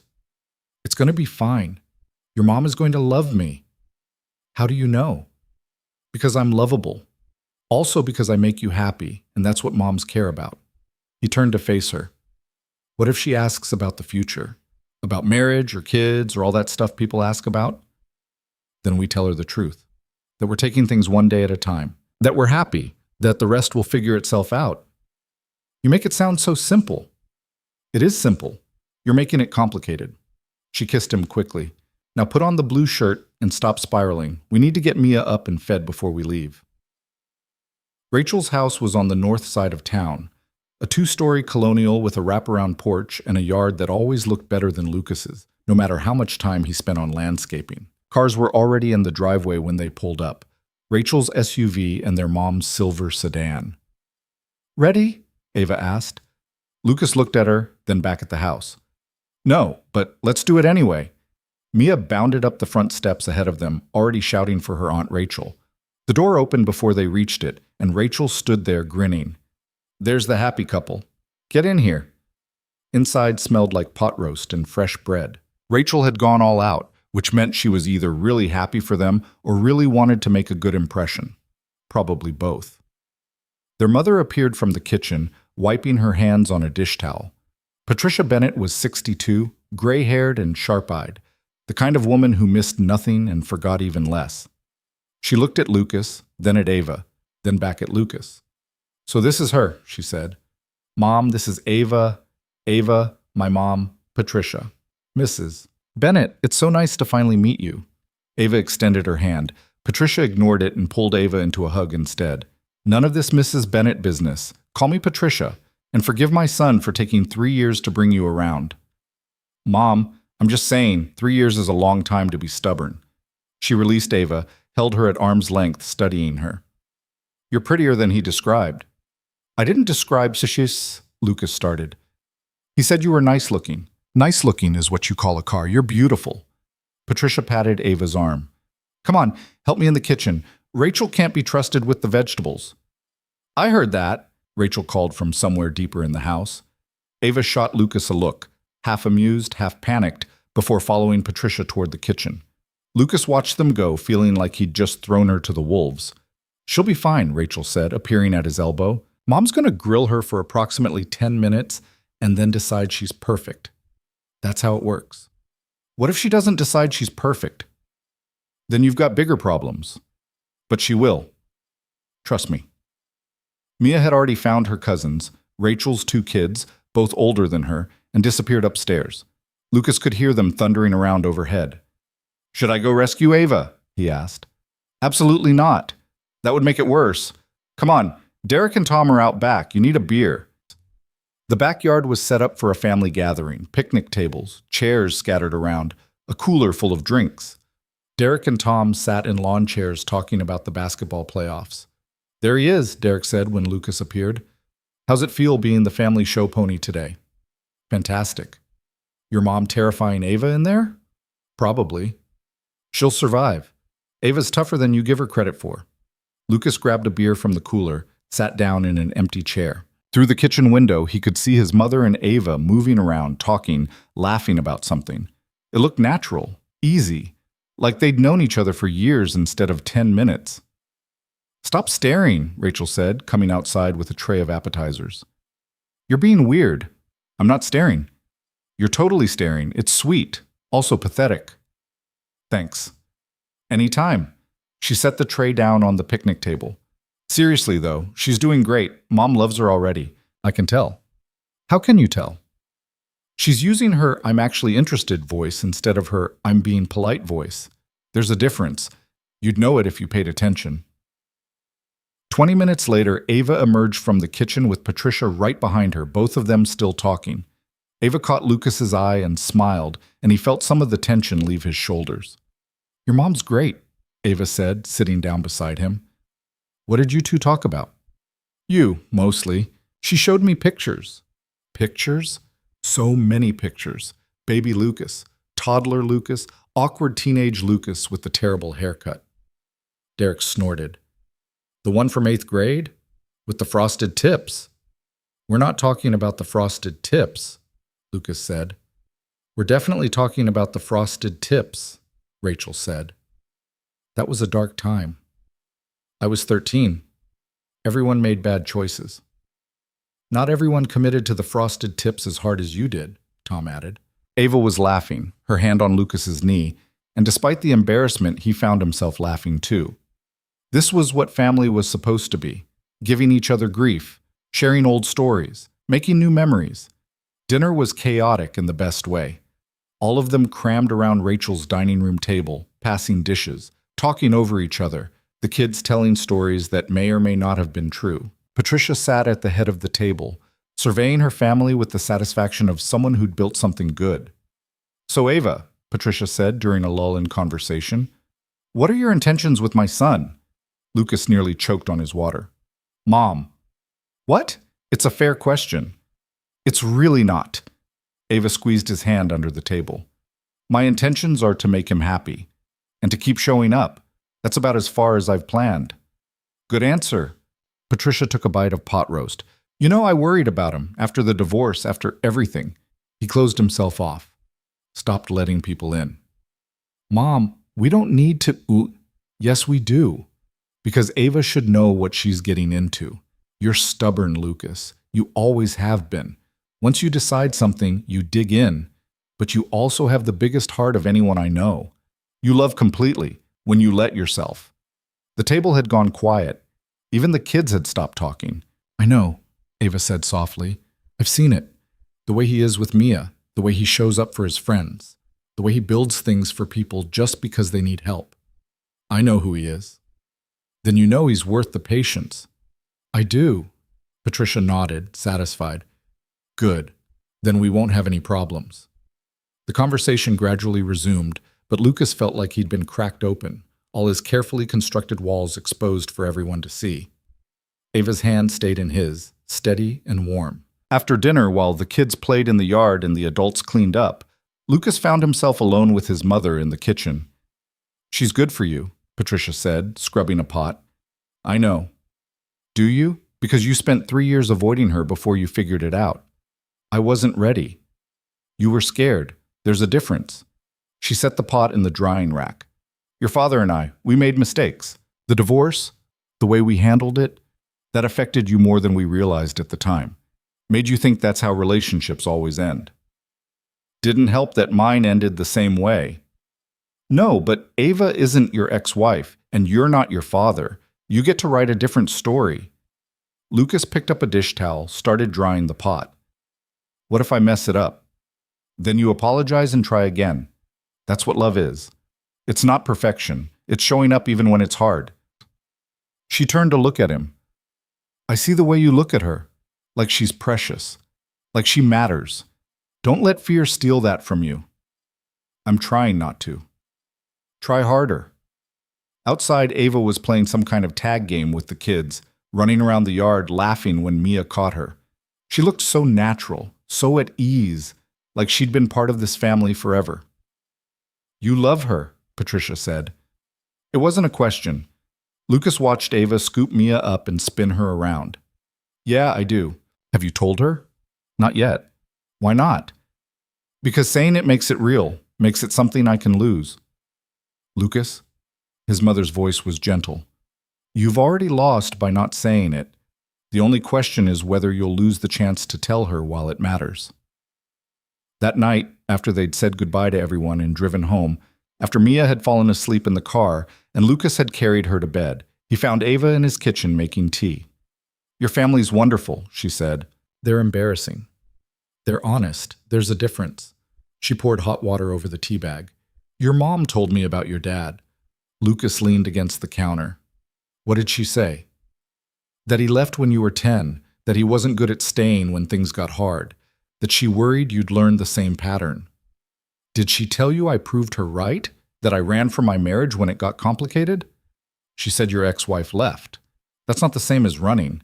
I didn't fight for it. Didn't try to fix it. I just let her go." Ava set down her mug. "Were you happy? In that marriage?" The question caught him off guard. "I don't know. Maybe at first, then it was just hard. We wanted different things. She wanted adventure, travel, spontaneity. I wanted stability, a home, family dinners. We were trying to build different lives in the same house." "That's not running, Lucas. That's recognizing incompatibility. There's a difference. Everyone keeps telling me there's a difference. Between can't and won't. Between running and leaving. Between fear and caution. I'm getting tired of the semantics." "Then stop thinking about it so much. Stop analyzing every decision like it's a construction project. Just be here. With me. Right now." He crossed to her, pulled her close. "I am here. Are you?" Because sometimes I feel like part of you is still standing at that truck in Derek's driveway trying to decide whether to drive away. The accuracy of that hit harder than it should have. She was right. Part of him was still waiting for the other shoe to drop, still expecting this to fall apart. I don't want to be that person anymore, he said. Then don't be. It's a choice, Lucas. Every day you choose whether to trust this or sabotage it. So what are you going to choose? You. This. Us. Then prove it. How? Stop waiting for permission to be happy. Stop apologizing for wanting things. Stop treating this like it's temporary. She cupped his face in her hands. I'm not going anywhere, but you have to stop expecting me to leave. He kissed her, trying to pour everything he couldn't say into the gesture. The fear, the hope, the love, he wasn't quite ready to name out loud. When they broke apart, both breathing hard, Ava rested her forehead against his. Better, she said. That's better. They finished their tea standing close, not talking, just being. Outside, the neighborhood was quiet. Inside, Lucas's house felt like something more than just a place he lived. It felt like home. Later, lying in bed with Ava asleep beside him, Lucas stared at the ceiling thinking about everything his mother had said, about love being showing up, about writing a different story, about not letting fear steal the good things. He'd been so focused on protecting himself, on protecting Mia, that he'd forgotten what it felt like to actually live, to take risks, to believe in something good. Ava stirred, rolled toward him. You're thinking too loud. Sorry. What's going on in that head of yours? He almost deflected, almost said nothing, and changed the subject. But they'd made a deal. No hiding, no disappearing. I love you, he said into the darkness. She went very still. Say that again. I love you. I've loved you for a while. I was just too scared to say it. Lucas, I know it's fast. I know we've only been officially together for a week. But it's true. It's been true for longer than that. I just needed to figure it out. She was quiet for so long he started to panic. Maybe he'd said it too soon. Maybe she didn't feel the same way. Maybe, I love you too, she said, and her voice cracked slightly. I've loved you since that night in the rain. Maybe before. I was just waiting for you to catch up. He pulled her close, felt her heart beating against his chest. I'm sorry it took so long. You're worth the wait. They lay there holding each other, and Lucas felt something shift inside him. The fear was still there, probably always would be, but it didn't control him anymore. Didn't dictate his choices. He'd found something worth risking everything for, and he wasn't going to let it go. The next morning, Monday, everything felt different. Lucas woke up lighter, got through the morning routine without the usual chaos, drove Mia to school with a smile that wouldn't quit. When he dropped Mia off, Ava was at her usual post by the entrance. Their eyes met, and he saw his own happiness reflected back at him. At the job site, Marcus noticed immediately. You're in a good mood. So you're usually stressed about something, permits or materials or timeline. Today, you're practically whistling. I'm not whistling. You were humming, close enough. Marcus grabbed another board. Things going well with Ava? Yeah, really well. Good, you deserve it. The day flew by. Work that usually felt tedious was just work. Problems that usually stressed him out were just problems to solve. He kept catching himself smiling at nothing. That evening, Ava came over for dinner. They cooked together, or rather, she cooked while he helped and mostly got in the way. Mia sat at the kitchen table doing homework and providing commentary. You're burning the garlic, Mia observed. I am not, Ava said. It smells burned. That's caramelization. That's a fancy word for burned. Lucas laughed, caught Ava's eye. She's not wrong. Both of you are banned from the kitchen. They ate at the table, the three of them, talking about their days. Mia told them about a kid in her class who brought a snake for show and tell. Ava talked about a staff meeting that ran too long. Lucas mentioned progress on the Henderson project, normal conversation, normal evening. But it felt special because it was theirs. After dinner, after Mia went to bed, Lucas and Ava sat on the back porch watching fireflies blink in the yard. I've been thinking, Ava said. About? Summer, and that trip we talked about. What if we actually did it? Picked a place and went. You serious? Completely. Mia wants to see the ocean. I found this place in Oregon, right on the coast. Rentals aren't too expensive if we book early. Oregon? I know it's far, but I think it's perfect. She turned to look at him. Really? Really. Let's do it. Let's plan a real trip, the three of us. You're not going to overthink it? I'm going to try not to. How about that? I'll take it. They sat there making tentative plans, looking at rental photos on Ava's phone, imagining what it would be like to get away together, to build memories that were just theirs. We should tell Mia tomorrow, Ava said. She's going to lose her mind. She's going to want to leave immediately. Can you blame her? Lucas couldn't. The idea of going somewhere with Ava, of having that time together away from work and routines and expectations, sounded perfect. The week continued in the same pattern. Work during the day, evenings together, weekends split between family time and couple time. They found their rhythm, learned each other's habits and quirks. Lucas discovered that Ava stress cleaned when she was anxious, that she sang off-key in the shower, that she hoarded coffee mugs from every place she'd ever visited. Ava learned that Lucas organized his tools with near-obsessive precision, that he couldn't function before his second cup of coffee, that he checked on Mia 3 times every night before he could sleep. They had their first real fight on Thursday over something stupid, Lucas canceling plans last minute because of a work emergency, Ava frustrated that he hadn't called earlier. They argued in clipped sentences, both saying things they didn't quite mean. "You always do this," Ava said. "Work comes first, everything else second. That's not fair. I'm running a business. I can't just drop everything." "I'm not asking you to drop everything. I'm asking you to communicate, to let me know when plans change instead of texting me 5 minutes before we're supposed to meet." "I didn't have time to call." "You had time to text. You had time to call. You chose not to." She was right. He had chosen the easier route, the one that required less conversation, less explanation, old habits. "You're right," he said. "I should have called. I'm sorry." "Don't apologize just to end the fight." "I'm not. I mean it. I messed up. I'll do better." She studied him for a moment. "Okay. Just talk to me next time. I can handle schedule changes. I can't handle being an afterthought." "You're not an afterthought. You're—" He stopped, realizing this was the moment. "You're everything, and I need to start acting like it." The fight diffused after that, but they'd both been shaken. Later, lying in bed, Ava said, "We're going to have fights. That's normal." "I know. But we work through them. We don't shut down or run away. We talk." "I can do that." "Can you? Or are you going to revert to old patterns the second things get uncomfortable?" "I don't know, but I want to try." He turned to face her. "I want this to work more than I've wanted anything in a long time. So yeah, I'm going to mess up, but I'm not going anywhere." "Promise?" "Promise." Friday brought news that the Henderson project was ahead of schedule. Lucas could hardly believe it. For once, something was going right without complications. He celebrated by taking Ava and Mia out for ice cream, sitting outside the shop, watching summer approach in the longer days and warmer evenings. 3 more weeks until school's out," Mia said, chocolate ice cream on her chin. "You excited?" Ava asked. "So excited. No homework, no early mornings, and we're going to Oregon."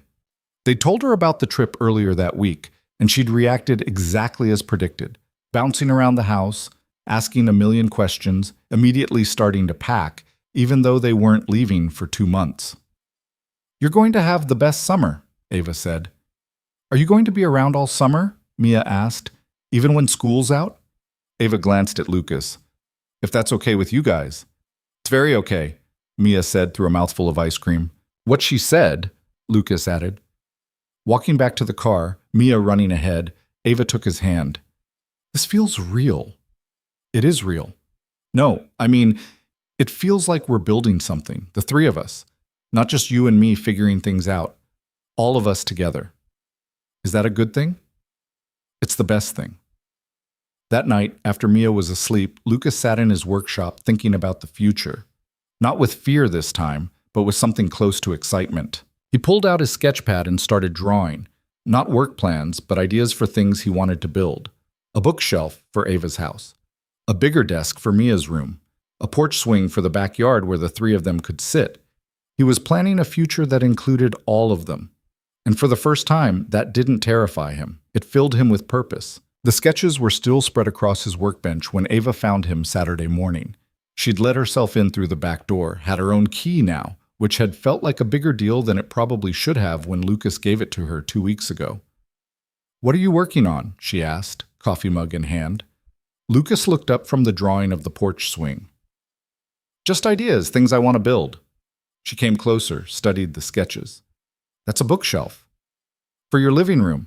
I noticed you've got books stacked on the floor. Thought I could make you something that actually fits the space." "Lucas." Her voice went soft. "You don't have to build me furniture." "I want to. It's what I do. How I show." He stopped, set down his pencil. "I'm not great with words, but I can build things, so let me build you things." She kissed him, long and slow. "Build me all the things." The Henderson project wrapped up the following Tuesday, 2 days ahead of schedule and under budget. The clients were thrilled, already talking about referring Lucas to their friends for other jobs. He drove home feeling accomplished, like he'd finally figured out how to balance everything, work, family, relationship, without dropping any of the pieces. That feeling lasted until he walked in the door and found Mia sitting at the kitchen table, very still, clutching a piece of paper. "Hey kid, what's wrong?" She looked up and he saw tears on her cheeks. Mom called. Lucas felt ice run through his veins. His ex-wife hadn't called in 8 months, hadn't seen Mia in over a year. She'd moved to Seattle for a job, sent occasional birthday cards and Christmas presents, but otherwise stayed absent from their lives. What did she say? "She wants to visit next month. She wants to take me to Seattle for a week." He sat down across from her, trying to keep his voice steady. "How do you feel about that?" "I don't know." Mia twisted the paper.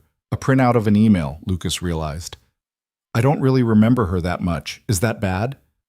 "No, sweetheart. That's not bad. You were really young when she left. She said she misses me, that she wants to make up for lost time." Mia looked at him with those 2 old eyes. "Does that mean she's coming back?" "I don't know. We'll have to talk to her about what she wants." "Do I have to go?" The question gutted him. "Do you want to?" "I don't know. Maybe. She's my mom. But I don't know her. And what if I go and she decides she doesn't want me again?" Lucas pulled her into a hug, felt her shaking against him. "Listen to me. What happened with your mom leaving wasn't about you. It was never about you. She made choices based on what she needed, and those choices hurt you. But that's on her, not you." "Then why does it feel like my fault?" "Because that's what kids do. They blame themselves for adult problems. But I promise you, Mia, none of this is your fault." They sat there for a while, Mia crying into his shoulder, Lucas trying to process this new complication. Just when he thought things were stabilizing, just when he'd finally let himself believe in good things, the past came crashing back. When Ava arrived that evening for their planned dinner, she took one look at Lucas's face and knew something was wrong. "What happened?" He told her about the email, about Mia's tears, about his ex-wife's sudden reappearance after months of silence. "What are you going to do?" Ava asked. "I don't know. Part of me wants to tell her no, that she lost the right to swoop in and out of Mia's life whenever it's convenient, but the other part knows that's not fair to Mia. She deserves a chance to know her mother if that's what she wants." "What does Mia want?" "She doesn't know. She's 8. "How is she supposed to know?" Ava sat beside him on the couch. "This is hard. There's no good answer here. But whatever you decide, I'm here. We'll figure it out together. This isn't your problem." "Lucas."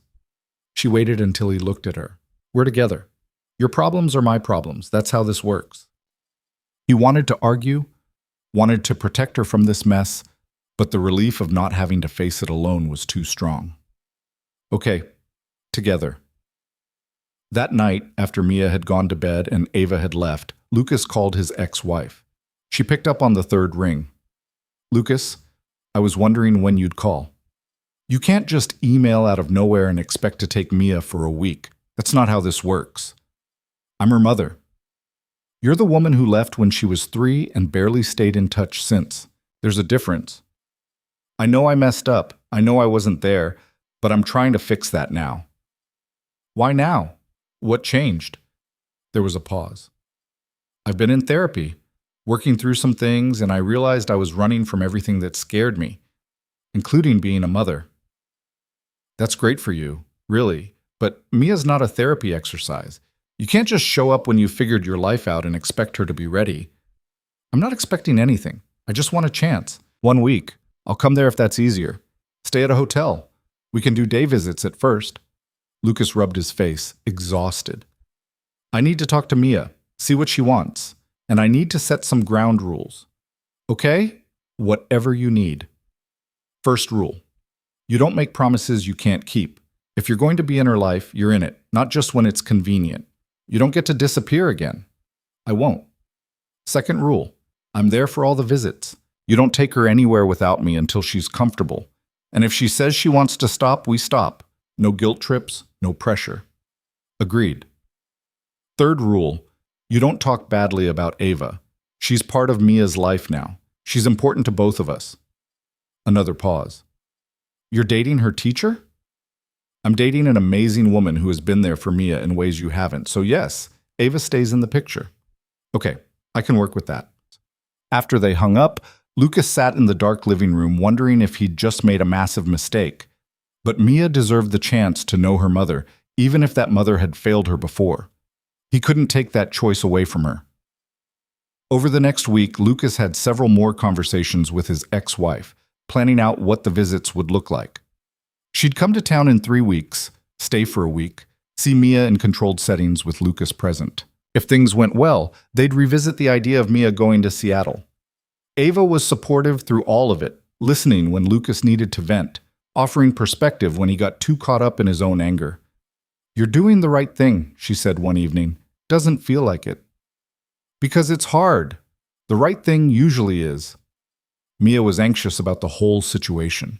She had nightmares, clung to Lucas more than usual, asked 100 questions he didn't have answers to. Ava helped where she could, gently redirecting Mia's anxiety into productive conversations about feelings and expectations. What if she doesn't like me? Mia asked one night at dinner. She's gonna love you, Ava said. How could she not? You're smart and funny and kind. But what if I don't like her? Then that's okay too. You're allowed to feel however you feel. No one's going to be mad at you. The weeks crawled by. Lucas threw himself into work, starting a new project, a custom deck for a family on the west side of town. The physical labor helped, gave him somewhere to channel his anxiety. Ava was there every evening, a steady presence. They fell into routines without discussing them. Dinner together most nights, Ava staying over on weekends, family outings that felt less like trying and more like living. One Saturday, they took Mia hiking at the state park an hour away. The trail was easy, winding through pine trees with views of the valley below.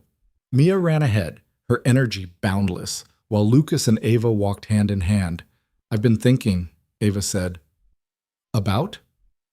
Moving in together. Eventually. Not right now, but maybe after summer. After things settle down. Lucas stopped walking. You want to move in? I want to build a life with you. A real life. Not just dating, not just visiting. I want to be part of your everyday, not just the good parts. That's a big step. I know. And if you're not ready, I understand. But I wanted you to know I'm thinking about it. About us. About what comes next.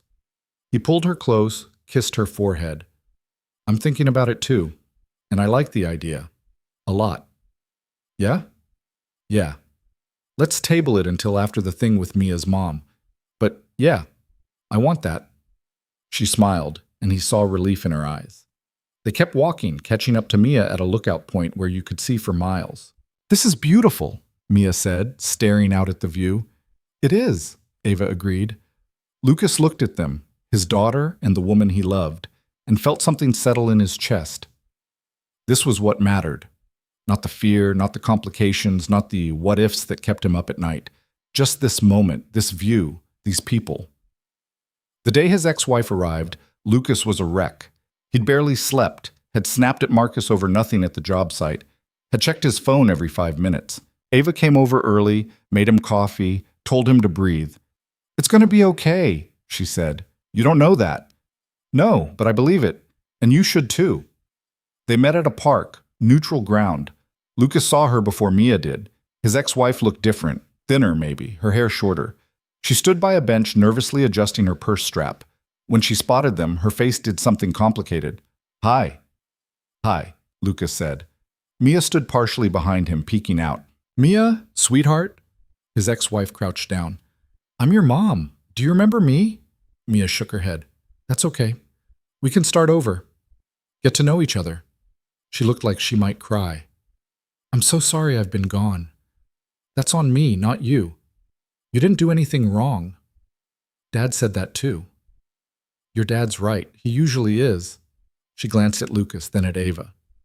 "You must be Ava." "I am. Nice to meet you." They spent an awkward hour at the park. His ex-wife pushed Mia on the swings, asked safe questions about school and hobbies, tried too hard to connect. Mia was polite but guarded, staying close to Lucas. As they were leaving, his ex-wife said, "Can we try again tomorrow? Maybe get ice cream?" Lucas looked at Mia. "What do you think, kid?" "Okay, but Dad comes too." "Of course." The week progressed in careful increments. Ice cream, lunch at a family restaurant, a movie. Slowly, Mia warmed up, asked her own questions, laughed at her mother's stories. It wasn't perfect. There were awkward silences, moments when Mia withdrew, times when Lucas had to step in and redirect. But it was something. On the last day before his ex-wife returned to Seattle, they met at the park again. This time, Mia hugged her goodbye. "Can you come back?" Mia asked. "I can, and you can come visit me in Seattle if you want to." Mia looked at Lucas. "Can I?" "We'll talk about it. Figure something out for later this summer, maybe." After his ex-wife left, Mia was quiet on the drive home. "You okay?" Lucas asked. "I think so. She's nice, but it's weird." "Yeah, it's going to be weird for a while." "Is she going to leave again?" "I don't know, sweetheart. I hope not. But if she does, we'll be okay. We always are." "Because we have each other." "That's right. And we have Ava now, too." "Yeah, we do." Mia smiled. "I like that we have Ava." "Me too, kid." "Me too." That evening, after Mia was in bed, Lucas and Ava sat on the back porch watching fireflies. He told her about the week, about Mia's progress, about his complicated feelings watching his ex-wife try to rebuild something she'd broken. "I'm proud of you," Ava said. "For what?" "For putting Mia first, even when it was hard, even when it meant dealing with someone who hurt you. That's just being a parent.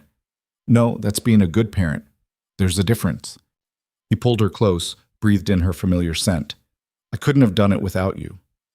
"Yes, you could have, but I'm glad you didn't have to."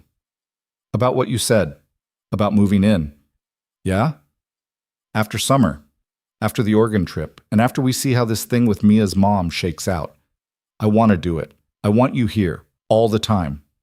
She turned to look at him, eyes bright. "You sure?" "I've never been more sure of anything." "Okay, then let's do it." They started making plans, logistics, timing, what to tell Mia and when. It felt real in a way nothing had before, permanent, like they were building something that would last.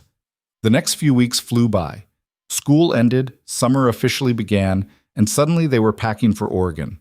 Mia was vibrating with excitement, checking her bag every 10 minutes, making lists of things she wanted to do at the beach. The drive took 2 days, stopping overnight in a motel halfway. They played card games, listened to music, talked about nothing and everything.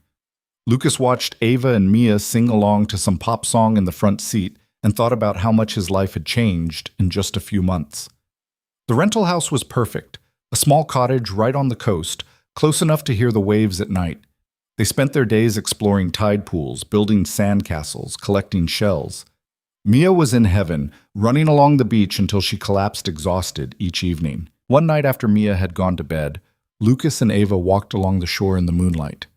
"This is perfect," Ava said. "It really is. I mean everything. This trip, us, the life we're building.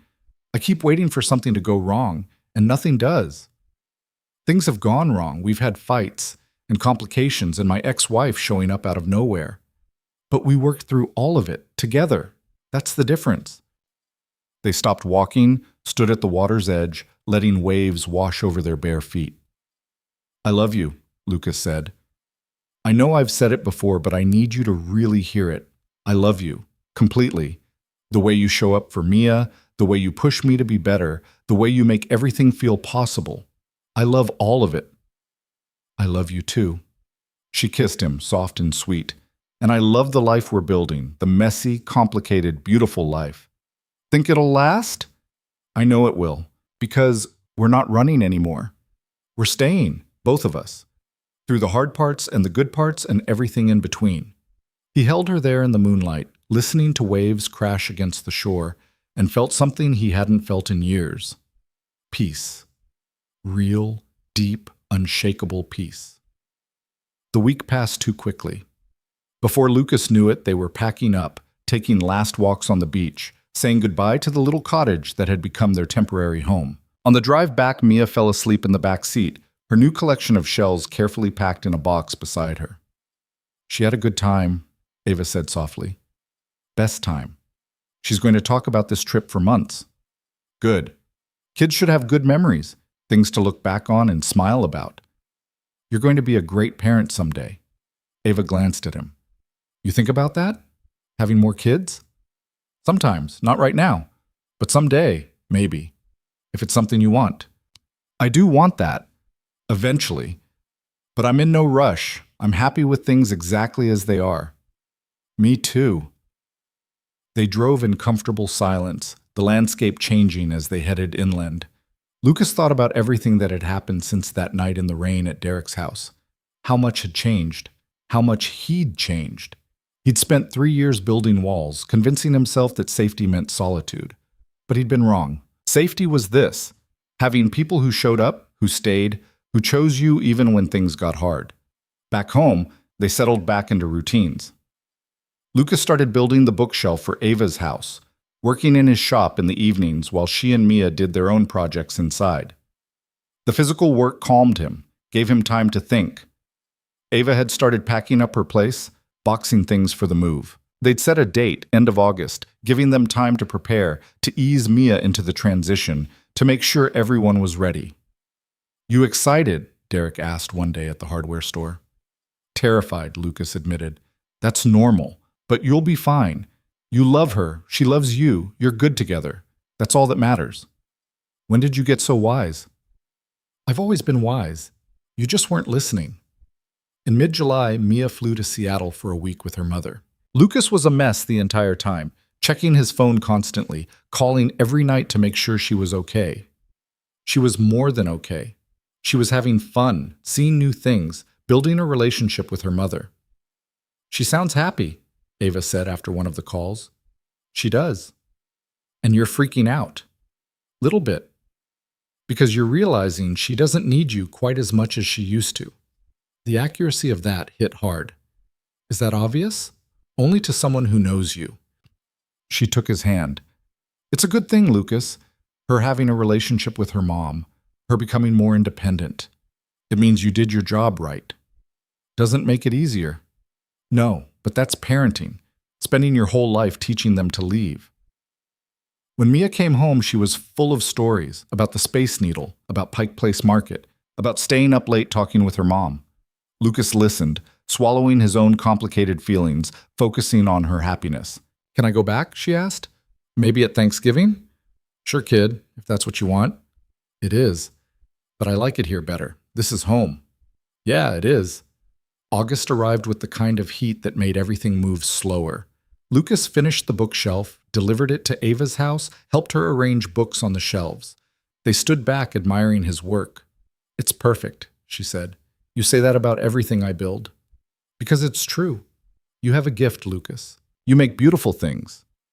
The week before she moved in, they sat Mia down for a serious conversation. You know, Ava's been spending a lot of time here, Lucas started. Yeah, pretty much every day. How would you feel if she lived here all the time, if she moved in with us? Mia looked between them. Like, permanently? Yeah. Like this is her home too. Would I have to call her mom? Not unless you want to, Ava said quickly. I'm not trying to replace your mother. I'm just someone who loves your dad and loves you and wants to be part of your family. Mia thought about it. Where would you put your stuff? Probably in your dad's room. Maybe get some shelves for the office. And you'd be here for breakfast? Every day? And dinner? Every night. Okay, that sounds good. Mia paused. Can we still have just me and Dad time sometimes? Absolutely, Lucas said. That's not going anywhere. Then I'm in. Moving day was chaos. Boxes everywhere, furniture being rearranged, everyone getting in each other's way. Rachel came to help, along with Derek and Jessica. They spent hours hauling things, organizing, arguing about where furniture should go. By evening, most of Ava's things were integrated into the house. Her clothes in his closet, her coffee mugs in the kitchen, her books on the shelves he'd built. The house felt fuller, lived in, like it had been waiting for this all along. After everyone left and Mia was asleep, Lucas and Ava collapsed on the couch. We did it, she said. We did. How does it feel? Right. Scary, but right. Yeah, that's exactly it. They sat there, surrounded by half-unpacked boxes, exhausted and happy. And Lucas realized this was what he'd been looking for all along. Not perfection, not some fairy tale ending where everything worked out smoothly. Just this, real life with real people who chose to stay. The first few weeks of living together had their adjustments. They had to negotiate bathroom time, closet space, how to load the dishwasher. Small things that became bigger when you were figuring out how to share a life. They had another fight, this time about Lucas working late again, missing dinner without calling. Ava was frustrated, feeling like old patterns were resurfacing. I thought we were past this, she said. I lost track of time. You always lose track of time when you're avoiding something. What are you avoiding? He didn't have an answer, or he did, but didn't want to say it out loud. I'm scared, he finally admitted, that this is too good, that I'm going to mess it up somehow. So you're self-sabotaging? That's your solution? I'm not trying to sabotage anything. Then what are you doing? I don't know. Falling back into old patterns because they're comfortable. Because being happy still feels dangerous. She softened. Lucas, being happy is allowed to just be happy. You don't have to wait for the other shoe to drop. I'm trying. Try harder. Because I didn't move in here to watch you retreat into your workshop every time things feel good. I moved in to build a life with you, but you have to show up for that life. You're right. I know you're right. Then do better. He did. Made an effort to be present, to communicate, to stop treating happiness like something temporary. It wasn't easy. Old habits died hard. But he worked at it. One evening in late September, Lucas came home to find Ava and Mia in the kitchen baking cookies, music playing, both of them laughing about something. He stood in the doorway watching them, and Mia looked up. Dad, perfect timing. We need a taste tester. He joined them, sampling warm cookies, getting flour on his shirt, and felt that peace again. This was his life now. This fullness, this joy, this family he'd built with people who chose to stay. That night after Mia went to bed, Lucas pulled out a small box he'd hidden in his workshop. He'd bought it 2 weeks ago, had been carrying it around ever since, waiting for the right moment. Ava, she looked up from her book. Yeah? Come here for a second. She set the book down, came to sit beside him. What's wrong? Nothing's wrong. Everything's right. That's the problem. I don't understand. He opened the box. Inside was a simple ring, nothing fancy, just a silver band with small stones. Ava's hand flew to her mouth. I know it's fast, Lucas said. I know we've only been living together for a month, but I've known for a lot longer than that. Known that you're it for me. That I want to build a life with you. A real, permanent life. So I'm asking, will you marry me? Lucas, you can say you want to wait. That's fine. I'm not trying to rush you. I just needed you to know that this is what I want. You. Forever. She was crying, which he hoped was a good sign. Yes, she said. Yes, of course, yes. He slid the ring on her finger, kissed her, felt her tears on his face mixing with his own. I love you, he said. I love you too, so much. They held each other, and Lucas felt the last piece of his carefully constructed armor fall away. He'd spent so long protecting himself that he'd forgotten what it felt like to be vulnerable, to be open, to let someone in completely. It was terrifying, and it was perfect. They told Mia the next morning over breakfast. We have some news, Ava started. Mia looked between them. Is someone having a baby? No, Lucas said quickly. No babies, not yet, anyway. But I asked Ava to marry me. And I said yes, Ava added. Mia's eyes went wide. You're getting married? Eventually. We haven't set a date yet. So Ava's going to be my stepmom? If that's okay with you. Mia thought about it for approximately 3 seconds. Can I be in the wedding? Absolutely, Ava said. If you want to be. I want to be. Can I wear a fancy dress? The fanciest dress. Then I'm very okay with this. Mia went back to her cereal like this was the most natural thing in the world. They told their families next. Rachel cried. Patricia said finally, and immediately started planning. Derek made jokes about Lucas taking forever to figure out what everyone else already knew. The rest of the fall passed in a blur of planning and living. They set a date for next June, giving themselves time to plan something small and meaningful. Lucas finished his current project and started 2 more. Ava settled into the school year, her 3rd grade class keeping her busy. Mia continued her visits to Seattle, her relationship with her mother growing stronger, but not replacing what she had at home. She was learning that you could love multiple people, that family came in different forms, that everything didn't have to be perfect to be good. In November, Lucas built the porch swing he'd sketched months ago. They hung it in the backyard, and the 3 of them sat on it that evening watching the sun set. This is nice, Mia said. It really is, Ava agreed. Lucas looked at them, his daughter growing up too fast, his fiancée who'd waited 3 years for him to get out of his own way, the life they'd built together, and felt grateful in a way he'd never experienced before. Not grateful for perfection. Grateful for reality. For the messy, complicated, beautiful reality of loving people and being loved back. Dad? Mia said. Yeah? Are you happy? It was the 2nd time she'd asked him that question. The first time he'd said yes, but hadn't quite believed it. This time, he knew it was true. I am, kid. I really am. Good. Me too. Ava squeezed his hand, leaned her head on his shoulder, and they sat there on the porch swing Lucas had built, watching the day end and the stars come out, just being together. He'd spent 3 years running from this. 3 years convinced that letting someone in meant opening himself up to pain. But he'd been wrong. Letting someone in meant opening himself up to everything. Joy and fear, comfort and challenge, the whole messy spectrum of being human. And it was worth it. Every moment of fear, every fight, every time he'd wanted to retreat into old patterns, it was all worth it for this. For sitting on a porch swing with the people he loved, for building a future instead of hiding from it, for finally believing that good things didn't have to be temporary. The wait was over. The running was done. He was home,